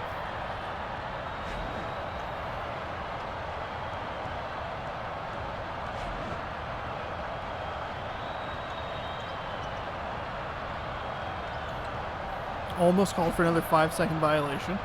That would be a very Memphis Tigers thing to do in the waning moments of the second half would be, let's get really close, get a 5-second violation, and then just absolutely fall apart down the stretch. Not great defense there. Interestingly, we have Memphis calling some timeouts, making some substitutions, doing some stuff. 52-48. Maybe they don't want a guy playing on defense because he has too many fouls. I'm not 100% sure what's going on here. Kicks it over to Burns. Burns to Robinson. Robinson, just no room to work there. I don't like that pass back inside. I like the play that they're running. They're trying to get him free to cut towards the hoop. Buckles kind of bailing him out here. Robinson.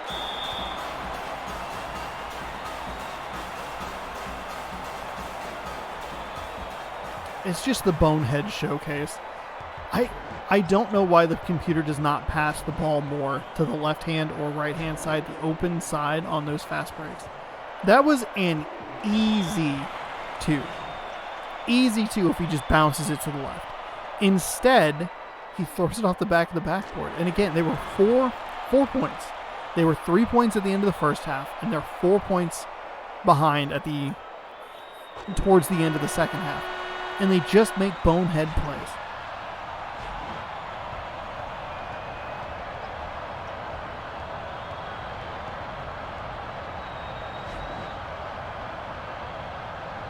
There's a nice pass inside. Absolute jam down low. 54-50. Memphis needs 2 good defensive stops here. Bounce pass inside to St. John. That is a missed shot, not a defensive rebound though. And it's easy. There's 2 defenders right there. I'm like getting mad at the Memphis players. Like just pick up the ball. I don't understand why it's so difficult for you. What even happened there?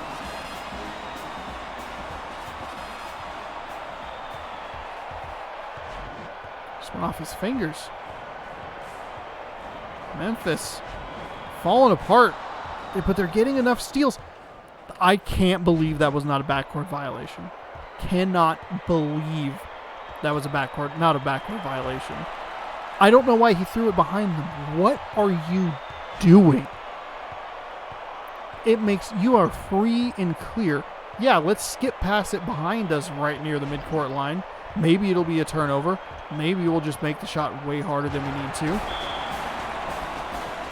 Honestly, Memphis does not deserve to win this game. They just keep making unbelievably questionable decisions. They're not even they're just bad. I don't know, questionable is being generous. They are making terrible decisions. Can't get anything going offensively.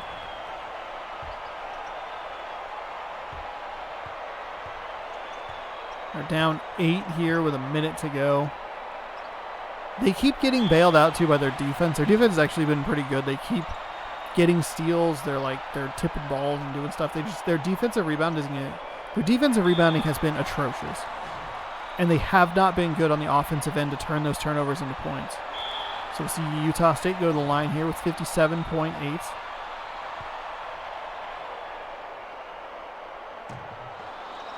They somehow get that rebound. But it's been pretty much all Utah State here in the second half. Memphis made it a game a couple of different times, but they just couldn't seem to get closer than 3. I think maybe they were down 1 at one point, but that quickly fell apart for them. They're not doing anything with the ball here. You have a time limit. That's a 2-pointer that doesn't do anything. All right, cool.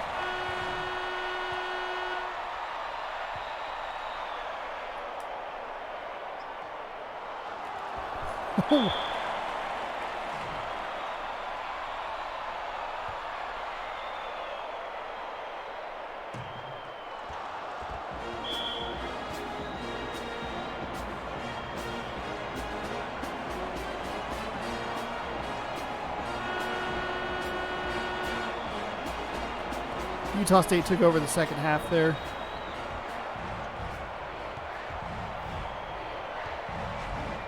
Memphis, they tried to make it a game a couple of different times. And just, what are you doing? What are you doing?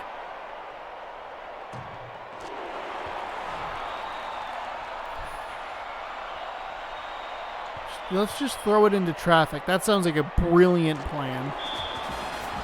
They're still calling timeouts. They think they have a chance. They're down 10. It's all over.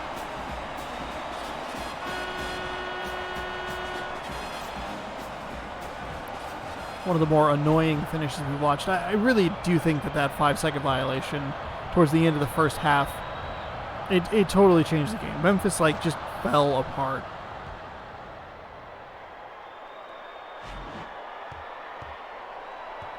After that, they were only down 3 when that happened. It was quickly ballooned up to 7 or 8, and they just couldn't really get back into the game. So that'll do it for the Memphis Tigers. 60-52, Utah State is heading on to the second round of action as number 14 falls. The second upset we've seen today. We saw Georgia just take it to LSU earlier today. So Utah State again, 60. Memphis, 52. Utah State verifying the winner. Everything is good. Give that the old thumbs up. And we move on to game number 7. We are breezing through this, flying through this. These are fun to do. Somehow oh, there it is. It's finally fully charged. I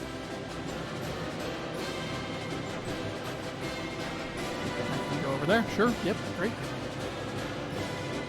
Game modes. Mascot game. And we are looking at BYU down here. BYU, a team I don't believe has played in this tournament. They are playing Weber State, a team that I said was named Weber State for a very long time, but it's actually Weber State. The Wildcats and the Cougars. Here we go. It's game number 7 of 8 before we head to Wisconsin for the old finale of part number 3. All-American 10 minutes. Provo, Utah is where we're going. Interestingly, they are right on top of each other. I don't know exactly where Weber State plays, but just a Utah time here on in March Mascot Madness number 3. Hopefully you're enjoying it. I'm having a great time with it. Hopefully you're having a good time. We'll check the brackets at the end of all of this, get you an update.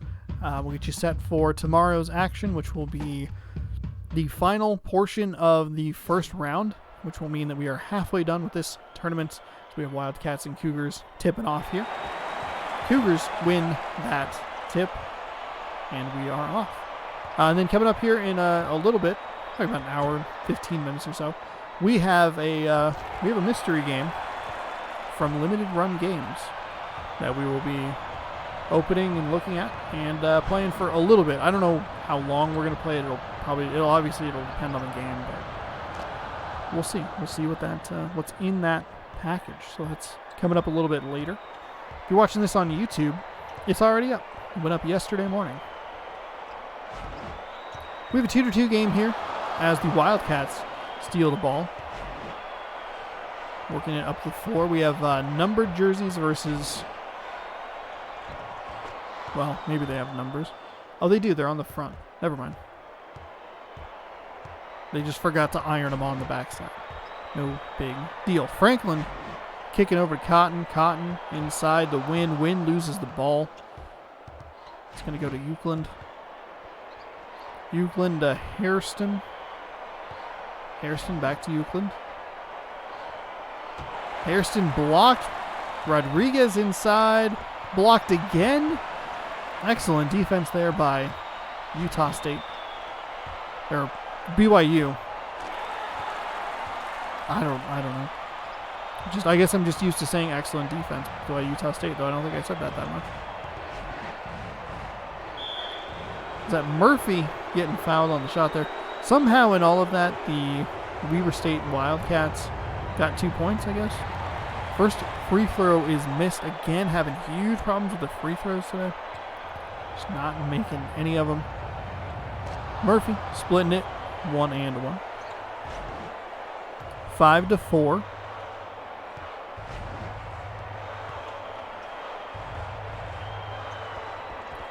Off the right iron, no good. Morrison with a nice rebound there.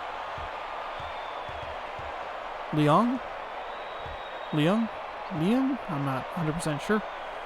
Hairston, Leung, nice play. That's a great little basket there. Way to draw the foul, get contact, fight through it. I like the Weber State Wildcats. I like their mascot head. I think it looks silly, but it's also kind of endearing. 3-point play is completed, so we have an 8-4 doubling up here. Weber State's going to switch into that halvesy sort of defense. BYU immediately beats that half-court attempt. It wasn't much of an attempt, but I mean, they kind of tried. They thought about it at least. Cotton for 2, no good. Euclid to Hairston. Hairston over to Euclid. Little fun spin pass there. Off the iron, no good. Hairston inside. Got a little run here. 10-4 in the first 3.5 minutes, or 2.5 minutes, excuse me. Winner goes on the road to face either Wisconsin or Kansas.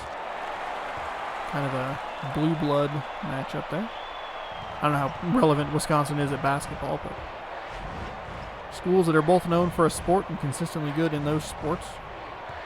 Kansas more of a basketball school. Wisconsin much more of a football school. Hairston short off the iron. No good. So Gonzalez will bring it up on the left side. Kicks over to Franklin. Franklin calling the play. Fires back to Gonzalez. Gonzalez into... They're having trouble. Usually that is such a good play. 2 quick passes inside. But they get inside to win, and he has lost it twice now. This one will lead to a foul. Shot is off the right iron, so nothing doing there. 11-6.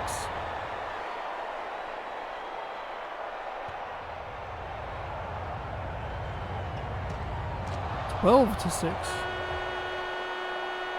And we have Scott coming in for Cotton. Franklin working it up to the left side of the floor, kind of brings it back to the middle. A lot of players on the perimeter there. Maybe they're trying to run that little screen play to try and break them loose down the middle. Gonzalez left side for 3, splashes it home, slices the lead in half. And that is 12-9 now with a little over 3.5 to go. This time the 3.5 gone. I said to go, darn it. And I was going to compliment myself that my math was correct. Technically it was, but my talking was incorrect. 14-9 after the goaltend. Pushes it back out to a 5-point lead. Tries a little spin move. Can't find anything. Everybody pretty stagnant. Then all of a sudden kicks into motion all at once. Jay Scott trying from the side. Nice pass there. 4 minutes gone. Hairston.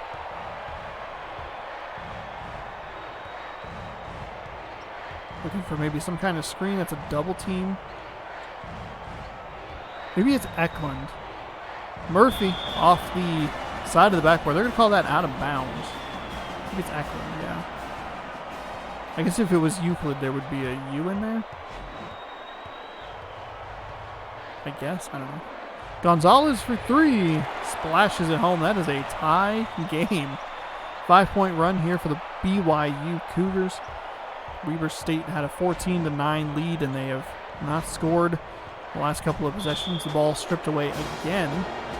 Actually haven't scored since the goaltend. Maybe the goaltend is making their scoring drought longer. Scott driving through 2 defenders, somehow found room. Splashed it home. BYU's got to be thinking to themselves, man, if we didn't get that goaltend, it'd be a 4-point lead for us right now. But it is only 2 points after all. Too hesitant on that pass over to the right side. Also looked like BYU kind of saw what they were going for. And it looked like the defender kind of broke off. Like, I don't trust you to shoot this 3.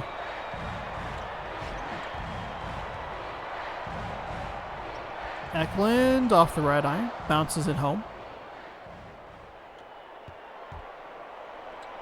Gonzalez. Driving left side. Fires into the middle. Franklin blocked. Shot is up. Shot is good.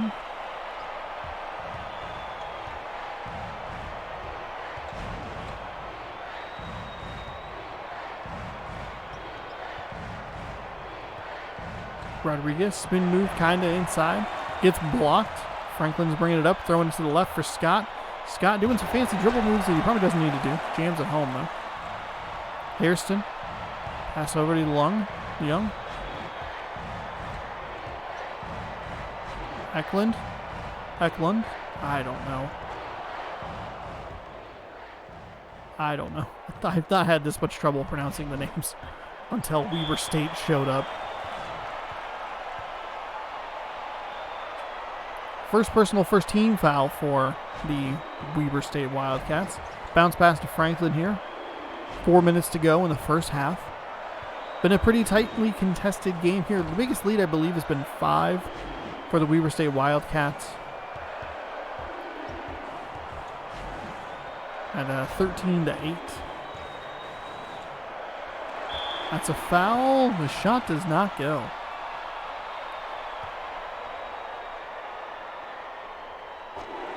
First shot is up and good.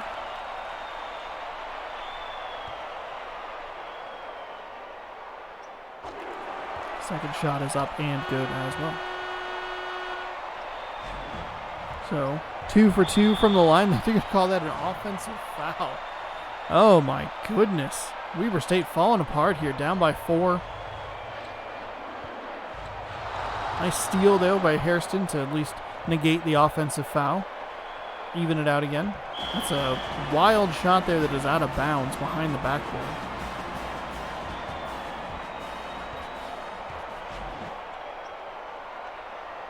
Steals the ball. Fletcher. He was right on that line. Kind of surprised that wasn't a backboard violation.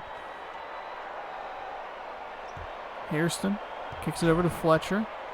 Fletcher kind of letting some stuff settle after the movement in the middle. Eklund on the left side, pretty much by himself. A lot of people more on the right-hand side. Looked like they were trying to separate for a bit of a one-on-one opportunity there. Rims out, and it is no good. Gonzalez.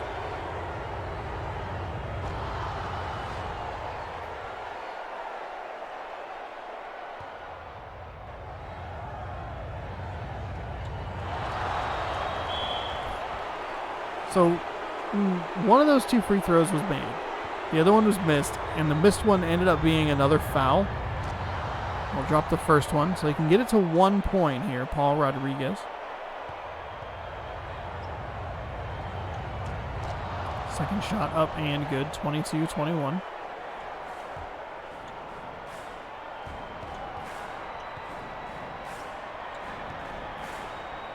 Jay Scott into Morrison. Morrison jams it on home.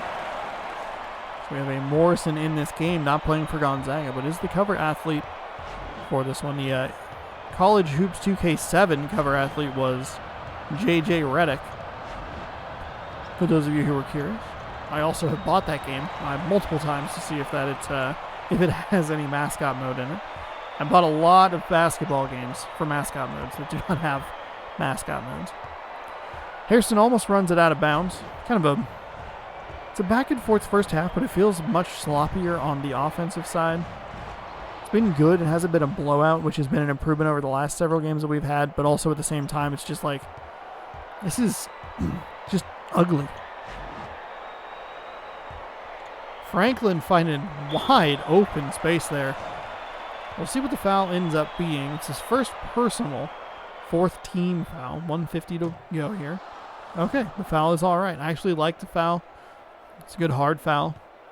It was an easy 2 that he was lining up for. First one's missed. The second free throw missed as well. Wow.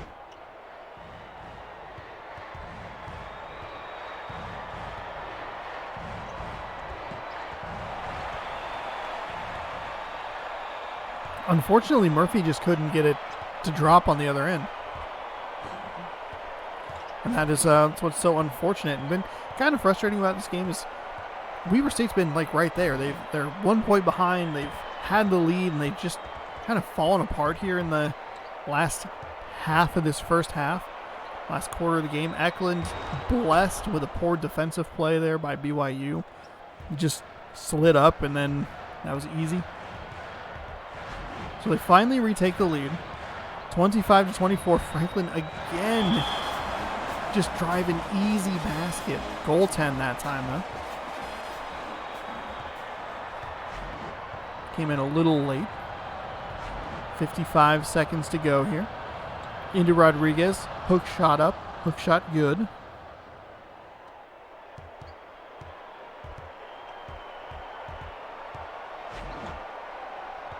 Strips the ball. Franklin. Passing it forward to Scott. Scott lays it up off the left rim, right rim. Kind of rolls into the front and drops. Clean. No shot clock. 30 seconds to go here. Weber State down 1. 28-27. Gonzalez steals it. Got right in that passing lane. Beautiful play there. That's what you want to see. That was what was so frustrating about some of the Memphis Tigers plays in the last game, is they were just wide open plays. Wide open players. Just an easy little pass, making an easy shot for them.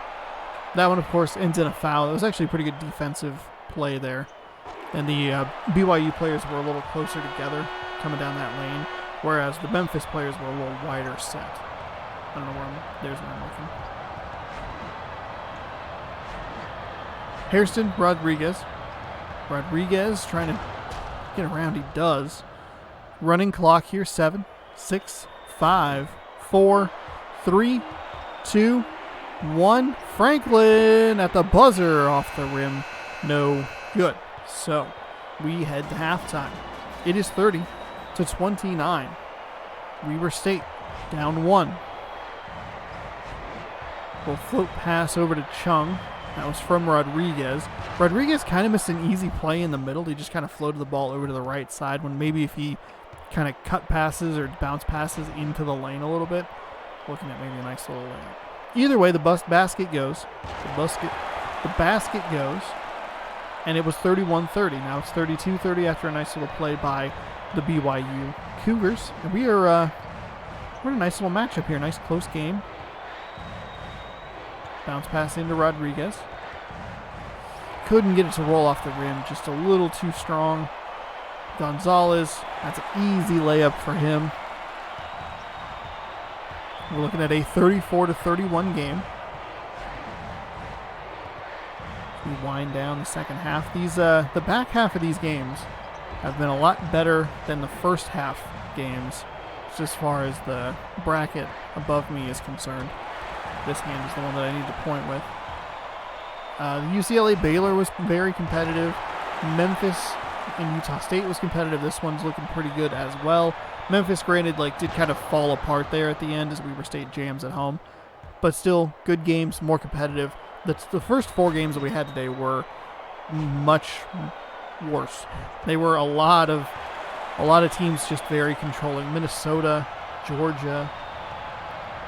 Even Dayton and Syracuse really taking it to their opponents that in the first half of the games today. But that's okay.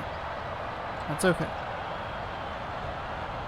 A lot of games to play. A lot of games to watch. This one's been competitive. The score's been close. Hasn't been the most exciting game to watch. Been a lot of sloppy play. We see a little 2-point shot there from Weber State go down. But after so many games that have been just absolute blowouts, nice to watch games that are at least competitive.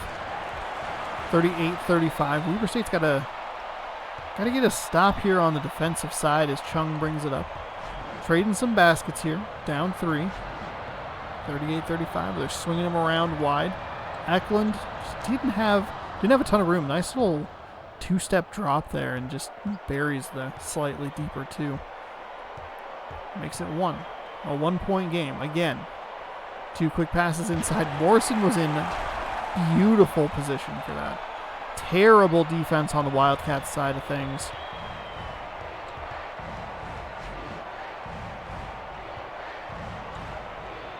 Hairston. Double teamed over here. Kicks out to Chung. Chung looking on the right side. He's isolated. Throws it over to Eklund. Hairston kind of drive it inside. He fires over to Eklund. Getting close to the crunch time on the shot clock. Blocked into his face. Gets the loose ball. Brings it back in. A lot happened there. The important part was Weber State scored 2 points.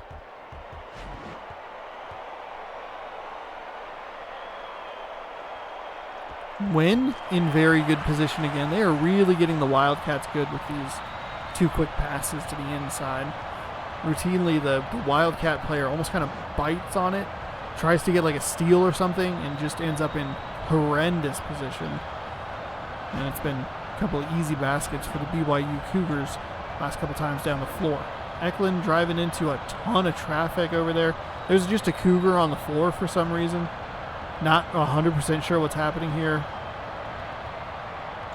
He's trying to screen a Cougar who's like maybe kind of injured. 4, 3. Oh, got up. He's good. It was all good. That was a very weird play. That's the first time I have ever seen that. It's a little floater up there. And Weber State and BYU just continue to trade twos. A 3-point lead to a 1-point lead. Back to 3, back to 1, back to 3, back to 1. 2 quick passes inside yet again. Weber State cannot figure this out. And BYU's just going to keep running it. As we approach the halfway point, there's a nice play. Even nicer play on the offensive side. My goodness. Somehow that was not a foul. With 5:17 remaining, just a lot of traded twos here. See if BYU just kind of goes for the 2 quick passes. No, they'll find Morrison. That's the break Weber State needed. There was no reason for BYU to not run that play again. Keep running it until they cannot stop it. Instead, they get a mid-range shot that's missed. There's 2 quick passes. There's better defense.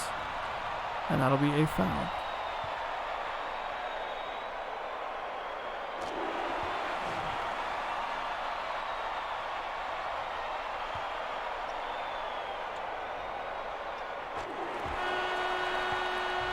So, leader, so they subbed Lung for Chung. Maybe is that what it is? Lung? Leon. Couple quick passes there. Hairston back out to Eklund. Eklund into Harrison. Oh, couldn't get it to go. Just a little too strong on the basket.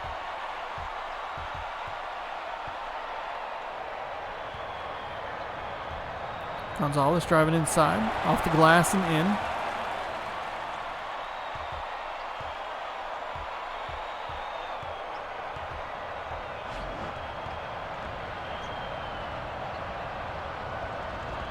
So it's a 5-point game. Rodriguez with a nice offensive rebound. I wonder if that might be just too much for Weber State to overcome. They're not taking advantage of the very few misses that BYU has had.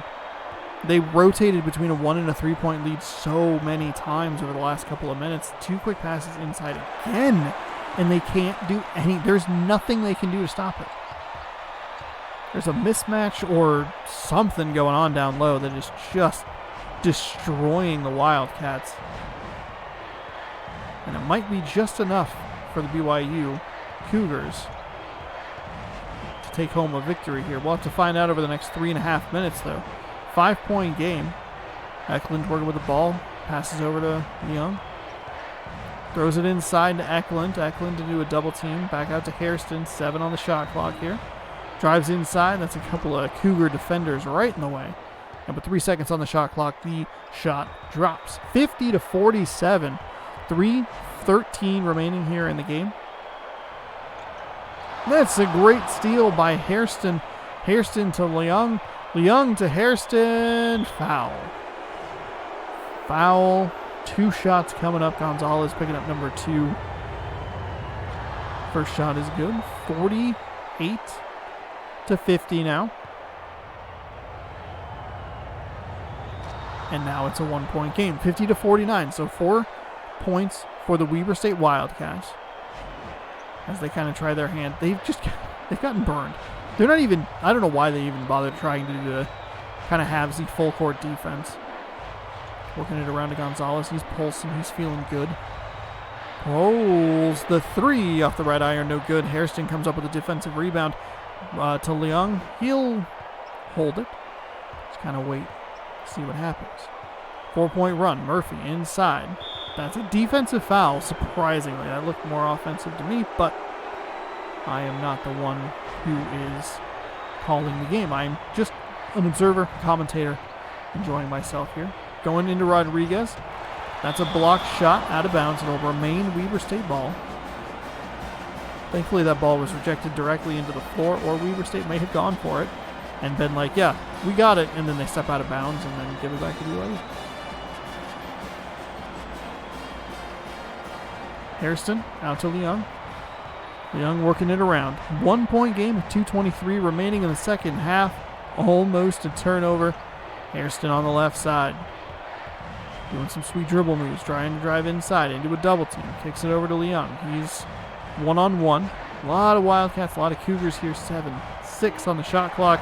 That's going to be blocked. It's going to be picked up and stolen by Gonzalez, excuse me.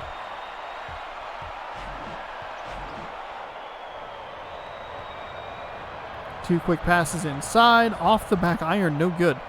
Weber State is down 1 point. They have to take advantage of this. They have gotten so few misses in the second half, it seems, from the BYU Cougars. They get blocked again, backwards pass to Franklin. Unnecessary. Still a 1-point game. Cotton through the contact. That's the play that they cannot stop. Go back to the footage. Just see how many times, especially in the second half, how many times they ran that play, BYU. That's going to be a foul. They're still within striking distance, but Weber State has had multiple opportunities where BYU hasn't extended the lead, and they just can't get over the hump. 1 for 2 on the free throws, so we'll see with a minute and 20 seconds kind of what happens here. BYU has been dicing them through this full court defense situation here.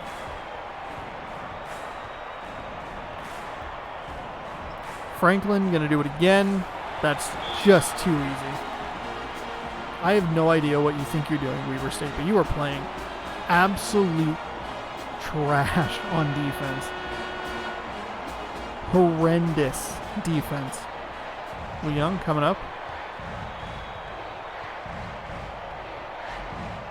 Hairston on the right side, down 4. Back over to Hairston. Hairston kicked it to Eklund. Eklund to Leung. Trying to drive it inside a little bit. Kicks it back outside. I don't think Weber State has much of a three-point presence. And they threw it away again.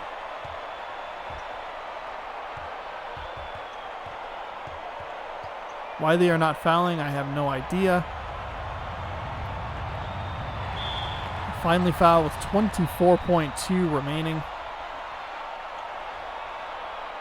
This has been the second game in a row where a team has been very frustrating down the finish line or down the stretch. 16 seconds. You gotta go. What are you doing? 12, 11, 10.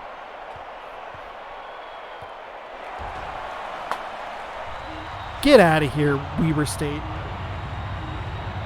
What absolute garbage. Are you kidding me?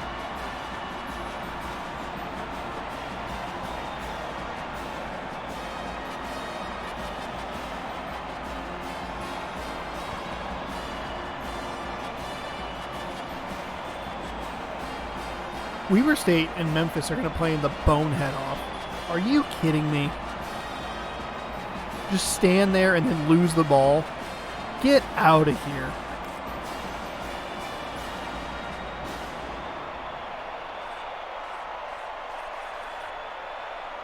Yeah, field goals 11 for 15 for BYU in that second half. 9 for 19.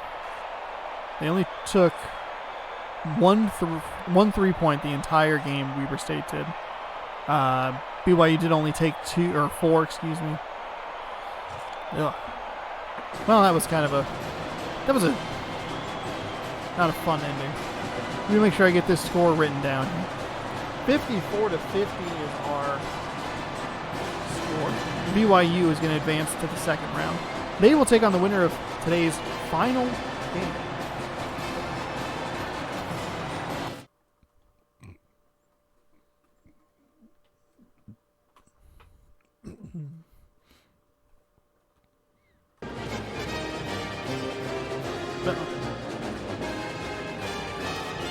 Uh-oh. I lost my page. It's Kansas and Wisconsin, but I also need to write notes.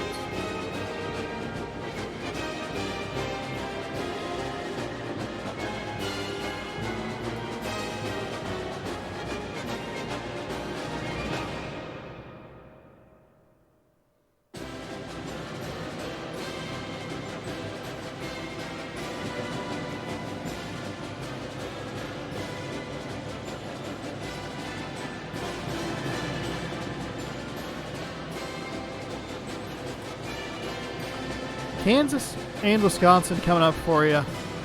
Coming up right now. Kansas, the Jayhawks, taking on Wisconsin. I was already in the W's, but it doesn't matter. We have a top 10 matchup to wrap up the day.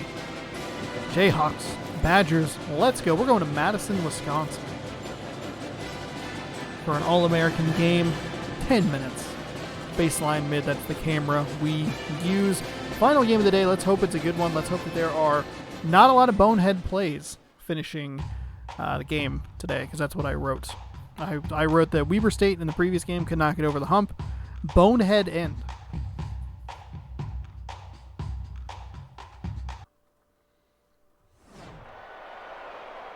Memphis really struggled down the stretch as well. But we are focused on the Badgers and the Jayhawks, number 2 versus number 8. If you're worried about the rankings, we have already seen 2 upsets today. With LSU being number 5, falling to Georgia and really never being in that game. We have also seen number 14, I believe. Oh, shoot, who was it? Number 14, Memphis. They lost as well. So upsets can happen. They have happened. They will happen. We're immediately seeing a foul 20 seconds into this game. And Kansas hits both of the free throws, so they will be up 2-0 before the Badgers even have the ball. Wisconsin getting met by the Jayhawks right at midcourt. Forces a turnover. Douglas jamming it home, and it is quickly 4-0 here for the Jayhawks. They have one guy, looks like he's just kind of hanging out right at the midcourt line. That's an interesting defensive style I don't believe we've seen yet. Cardi, he's going to get the first 2 points for the Badgers. And the Badgers are on the board, 4-2. Wisconsin. Douglas kicking over to Bridges. Bridges back to Buckles. You can tell that they don't have a super wide range of names that they can pull from. Connor inside. Somehow, for some reason, he threw that ball away. Ames driving inside. That's a goaltend. 4-4 now. So 4 quick points by the Jayhawks, 4 quick points by the Badgers, and we are all dotted up with just over a minute gone here in the game. That was a very weird play on the previous Kansas possession, as he was in excellent position to just get an easy jam and push the lead to 6-2. Instead, he threw it backwards. It was picked off, and it led to easy points the other way. 3-pointer splashed home by Kansas. Gives the Jayhawks a 3-point lead into Wynn. Wynn spins around into a double team. Connor comes up with the ball. Throws it forward to Buckles. Buckles working one-on-one here. Buckles, a 3 short off the left iron. Connor comes up with the rebound. Stripped away by Ames. Ames doing a good job keeping this a 3-point game. He was getting close. He was getting so close, and I was going to say something, and then he did it anyway. That's a foul. So that'll be team foul number 2 for the Wisconsin Badgers here. Steven Everett. I'm going to guess that this is a pretty big get for me. Absolutely. This is an important game for me. Wisconsin is one of my Final Four teams. I already have one Final Four team out. I don't know if I can really take another hit. We'll get you all caught up on the brackets next time, or at the end of this game. And don't forget, we're going to find out what's in this package a little bit later. But hey, if you're watching this on YouTube, that is already up. And if for some reason this is one of the 5 best games, you can check that video out back in March, about 5 months ago. It was a 4-4 game. It is a 7-point run here for the Kansas Jayhawks, with 2.5 gone here in the first half.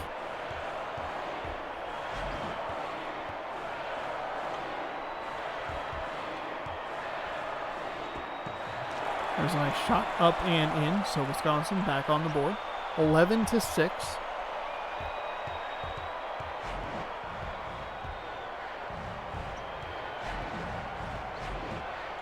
Drive it inside. Douglas getting kind of close to that baseline bandit. There's a 3 off the right iron. No good. No one really wanted the ball. Carty comes up and gets it. Carty to Ames. Ames looking to cut into this lead a little bit. See if they can get something going here. Fires over to the side. It was a little bit of a weird play. Typically when you see passes like that, they don't hit the person in the middle. That went like an extra pass that probably threw off the timing there. Carty inside to Vasher. Vasher back outside to Carty. They're not really working in the paint here. They got one guy kind of hanging out in there. Probably not the player you want. That's into a triple team. Everett spins and dunks. And it's a 3-point game. Wisconsin now just scoring in stretches of 4. Douglas for 3 off the left iron. No good. Somehow Connor comes up with that rebound, which I'm very surprised at because there was a Badger standing literally right there. The 4-point Badger run is stopped. Kansas with a smidge of momentum. Working with a 5-point lead. Bounce pass into Everett. Everett spins through the contact. Gets his own rebound. Gets blocked. Wynn comes up with the ball. That's going to be another goaltend. Puts the lead down to 3. 4 minutes gone here. Slower paced start to the game. And Wisconsin has a pretty good chunk of points. Douglas finding an easy backdoor cut. There's a good chunk of points, by the way, Wisconsin, off of goaltending, so that's good. That's what you always want to see. Everett, a little mid-range too off the right iron, no good. Connor, bit of beast down, getting the rebounds, both offensively and defensively. Throws it forward to Buckles. Into Anthony. Anthony spins around. Gets kind of locked up in that weird spot. Throws it out to Douglas. Douglas float pass over to Bridges, who bounce passes it to Buckles. And Wisconsin gets a stop there on defense. So see if they can get a little bit of a run going here. Vasher for 2, nothing doing there. Kansas brings it up the floor. Working around the outside. Douglas for 3. Splashes at home. 8-point game.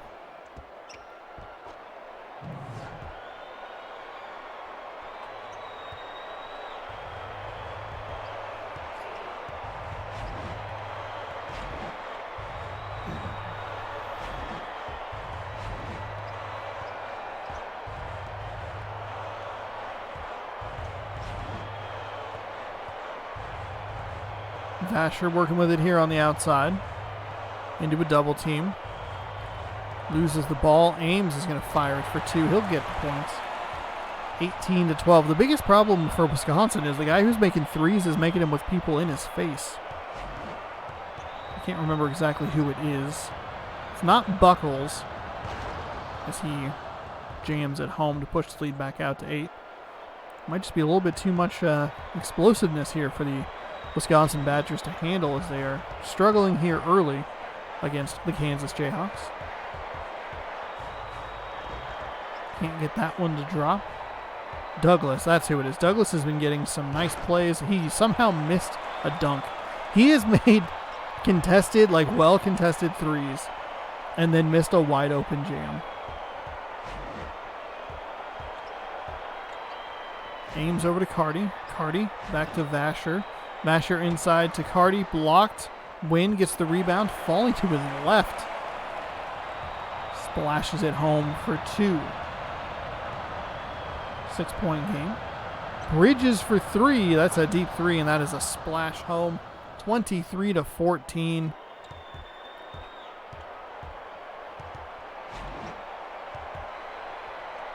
Everett passes inside. Carty blocked. No foul call. Goes back to Bridges. Kansas is very good at this kind of fast-paced offense stuff. Buckles brings it back out. That's what I like to see more on the loose ball stuff. And some of the frustrating some of the things that have frustrated me in past games is teams, they get like a block ball, they get like a loose ball. They immediately throw it back up instead of kicking it outside, trying to reset.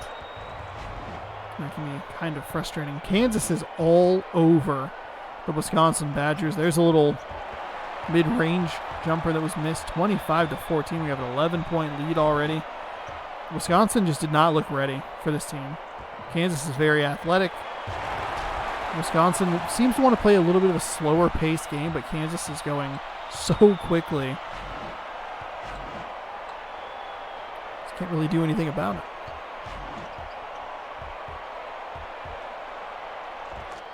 Through 2 outstretched defender arms, the lead back to 11.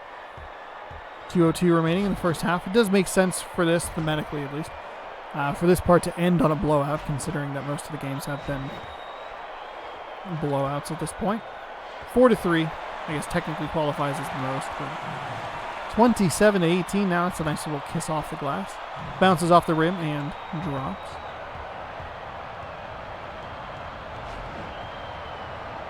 Takes it over to the left to Douglas. Douglas inside. 2 quick passes. Connor off the iron. A little too strong. We have about 90 seconds remaining here in the first half. This game has been going very quickly. Not a ton of foul calls. A couple of goaltendings. Carty for 3. Couldn't get the... Let me rewind here. Couldn't get the friendly home bounce off that right iron. Couldn't get the tip in either. It was a great opportunity for Wisconsin to cut this down a little bit more. Nice play by Vasher. Ames throws it to the left to Everett. Everett kind of stopped moving there. Wynn's going to get fouled. And we will see team foul number 1. I think Kansas got fouled pretty early, but it's actually been a very clean game ever since, which is why it is breezing by so quickly. 1:07 remaining here, first half. 27-18 is your score. 27-19 now. 8-point lead in the final game of part 3 of March Mascot Madness 3. 2 quick passes inside. Anthony pushed the Badger off of him and jams it home. Lead back to 10. Ames working around the outside. Kicks it around to Vasher. Vasher feeling it a little bit here, but hard to make threes when you're smothered. Ames somehow comes away with that loose ball, which is good news for the Badgers as they will still be able to get a shot up. Just kidding, they'll get it blocked. Kansas will turn the ball over. He'll bounce pass it to Buckles.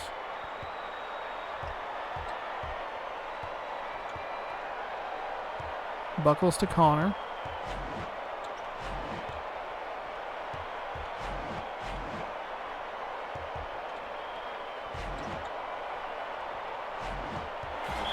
Out of bounds. Kind of a surprising turn there. 9.5 to work with. Don't know why they threw it so far down. Didn't really need that. Had tons of time. They're going to kick it to Ames. Ames with 3, 2, 1 at the buzzer. Too strong off the right iron. So that'll be a 29-19 game in favor of the Kansas Jayhawks as they run off the floor. And it is halftime. 10 minutes to go in the second half. Again, final game today. So they're going to work it around. Excellent defense there by Kansas to cut that play off. He'll fall away. No shot there, but a nice offensive rebound, and a putback there. Cuts the lead to 8. Wisconsin off to a good start here in the second half. It was mostly Kansas in that first half, really pushing that lead out. Front end of the free throw is no good. shooting 66% from the line. Who gets a 75 on that one?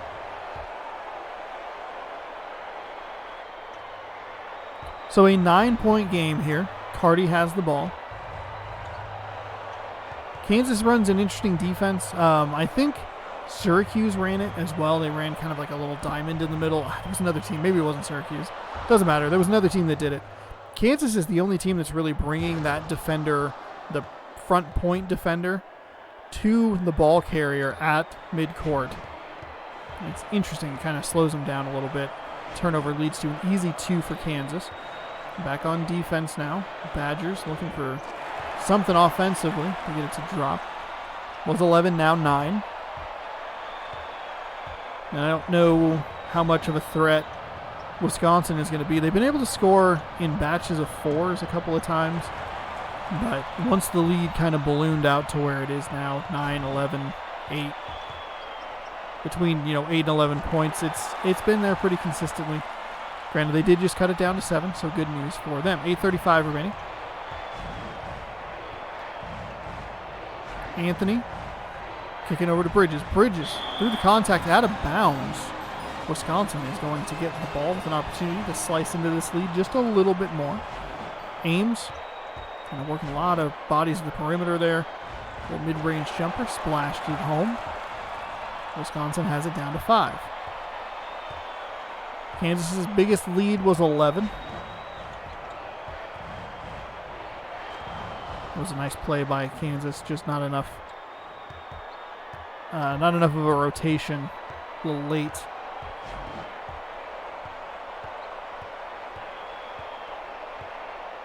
Everett up and over.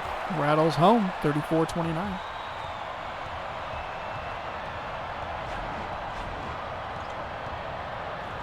Buckets with a very nice move there to get through the defenders. He'll get tagged by Everett. Everett picks up his 3rd personal, 2nd team foul. Everett will most likely sit for much of this second half.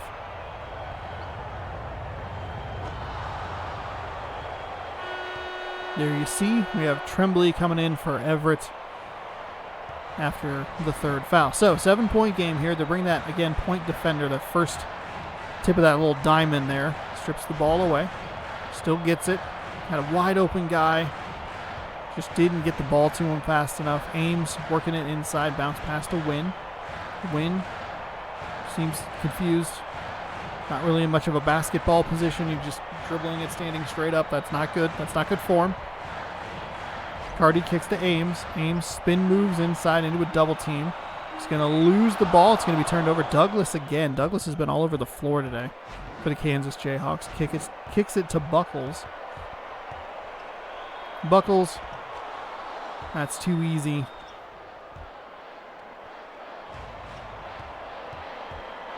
And it's out to a 9-point lead again for Kansas.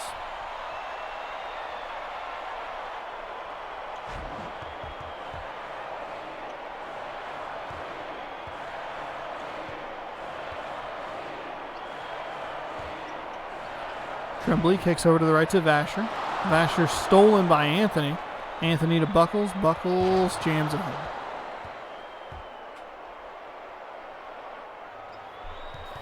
I just don't think Wisconsin's going to have the offensive firepower to really make it much of a game here in the second half. The lead hasn't gotten closer than 5. It's been more consistently between the 8 and an 11-point range, which is where we're sitting now. At the high point of that, an 11. And it's just not looking good for the old Wisconsin Badgers, which is unfortunate because I picked them to go to the Final Four. Not what you want to see is them losing in the first round, so that'll mean that half of my Final Four teams are out. We'll do a damage report at the end of Part 4, kind of see where things stand. What I should have done was written down, I was thinking about it as this game was tipping off, but I should have written down all of the Final Four teams and then each of the champion picks to highlight those matchups. But I can fix it and make it more interesting in the second part. Or round 2, excuse me, rather. Where things will start to get a little more tense as the points become bigger and bigger. Sometimes you only need one team to go One of your 4 teams to go pretty far. Maybe get one of your champion picks. Not necessarily winning, but one of your championship game picks. Anthony somehow did not step out of bounds. We've seen the baseline bandit steal so many possessions away from the offensive team, and Anthony just excellent awareness there. The Badgers through the contact, off the glass, good. Just kind of threw it up towards there and said, Dodgers, please make it. 40-34, 7-point game. It's going to be about 5 minutes remaining. That's a terrible defensive play.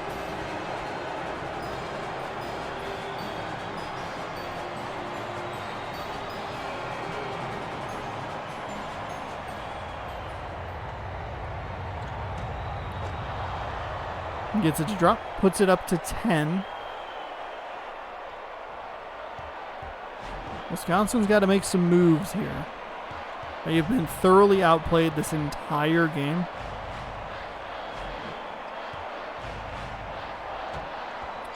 That was a block.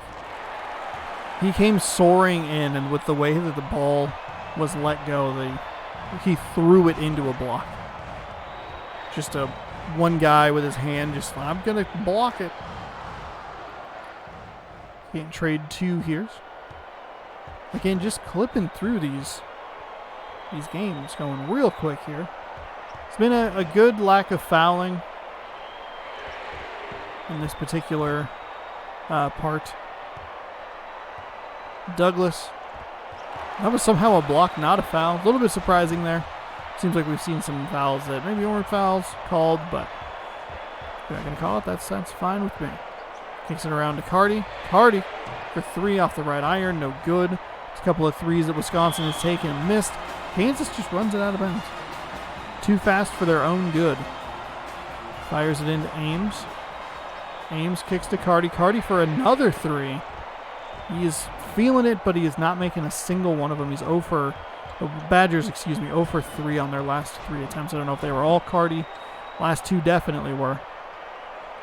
Nice steal by Vasher. Their defense is doing a pretty good job here, at least giving them an opportunity to make a move. Their offense, on the other hand, is letting them down. There's a couple of points for them. 45-37, 3:33 remaining in the second half. There's a missed 3 from Kansas.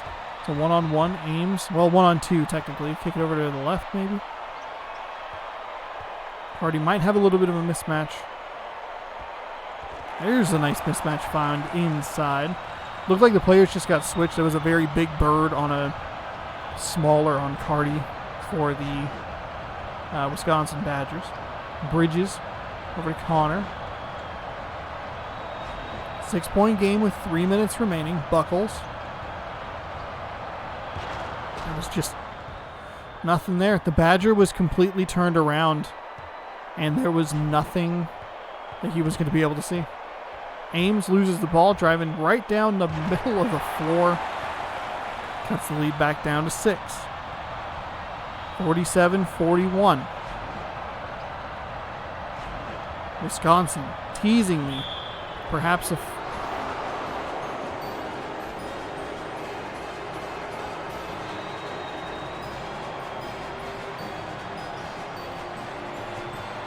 fun finish. Kansas has been really good about making those shots.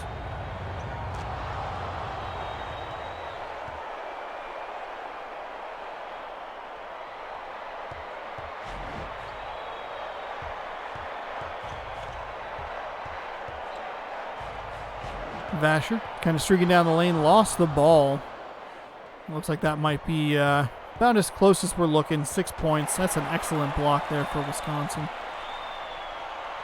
Fires it over to Carty. Carty to Vasher. Vasher out of bounds.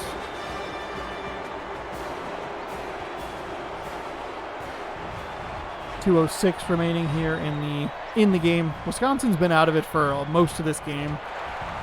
Their defense, again, making some good stops here. Their offense is just letting them down. Carty, I don't know why you didn't throw the ball to the other player. I don't understand why this is so hard for this game to understand. Like, hey, you know what's not a good matchup? One person versus 2 other defenders. That sounds bad. Let me try it. Oh, it didn't end well. Wow, never could have guessed that.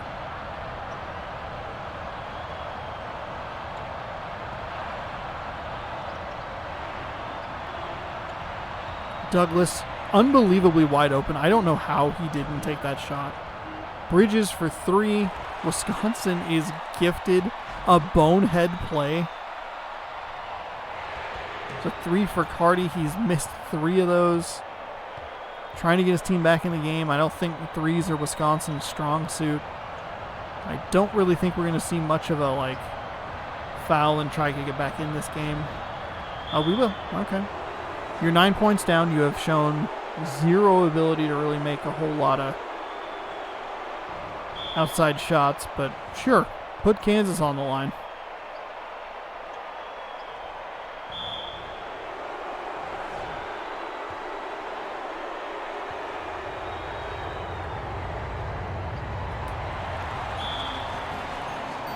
That was a missed free throw. That was a missed free throw.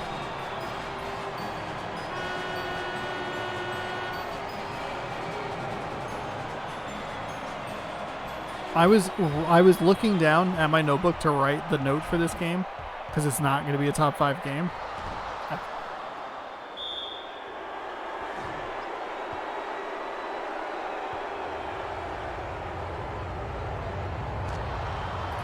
Kansas all the way in this one. Wisconsin really didn't show a whole lot of fight, didn't show a whole lot of ability to make it close. They're down 10 here. They've missed a bunch of threes. Their defense did a good job of keeping him in it. They got some turnovers. They got some. They forced some missed shots every once in a while. But every time they were able to get close, Kansas kind of closed the door. They kind of put their foot into it, and Kansas would slam it shut. They'd kind of get it open a little bit. Just nothing doing. Vasher way too deep for a 3. 10-point game. Can't be taking 2s. You got to take some 3s here. Give it to Carty.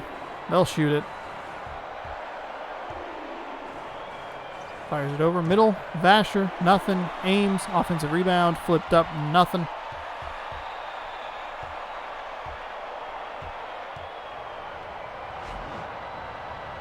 And that will do it for this game. Kansas wins by 10. Not much of a game, honestly. 51-41 is your score. Kansas will be moving on. Wisconsin, my final 4 pick, or one of my final 4 picks, out of the tournament. So there you have it. We are 24 games through. Boy, I really couldn't do the math there. We have 8 left here in the first round. We'll get you set with the first matchup while... oops, that's not what I want. This is what I want. We have Florida and Southern Mississippi as the first game of the next one. So we'll get you a good visual here. So we have Southern Mississippi team. Southern Mississippi taking on the old Florida Gators. Went the wrong way. That's okay. Missed them. Gators, Eagles. That's going to tip off part number 4. That is tomorrow, both on Twitch and on YouTube. Either way that sentence works. We'll hit the old F5 button here. And Matt's prediction still doing very well. Up in first. We only have a gap of 3 points here between first and last place. The problem for the person in last place is they just don't have a lot of points that they can get. So, Matt's predictions, number 1 with 14.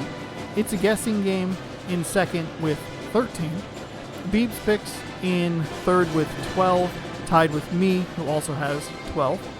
My brother, the Fart King, and Go Cougars are tied with 11. So still close, which is good through the first round.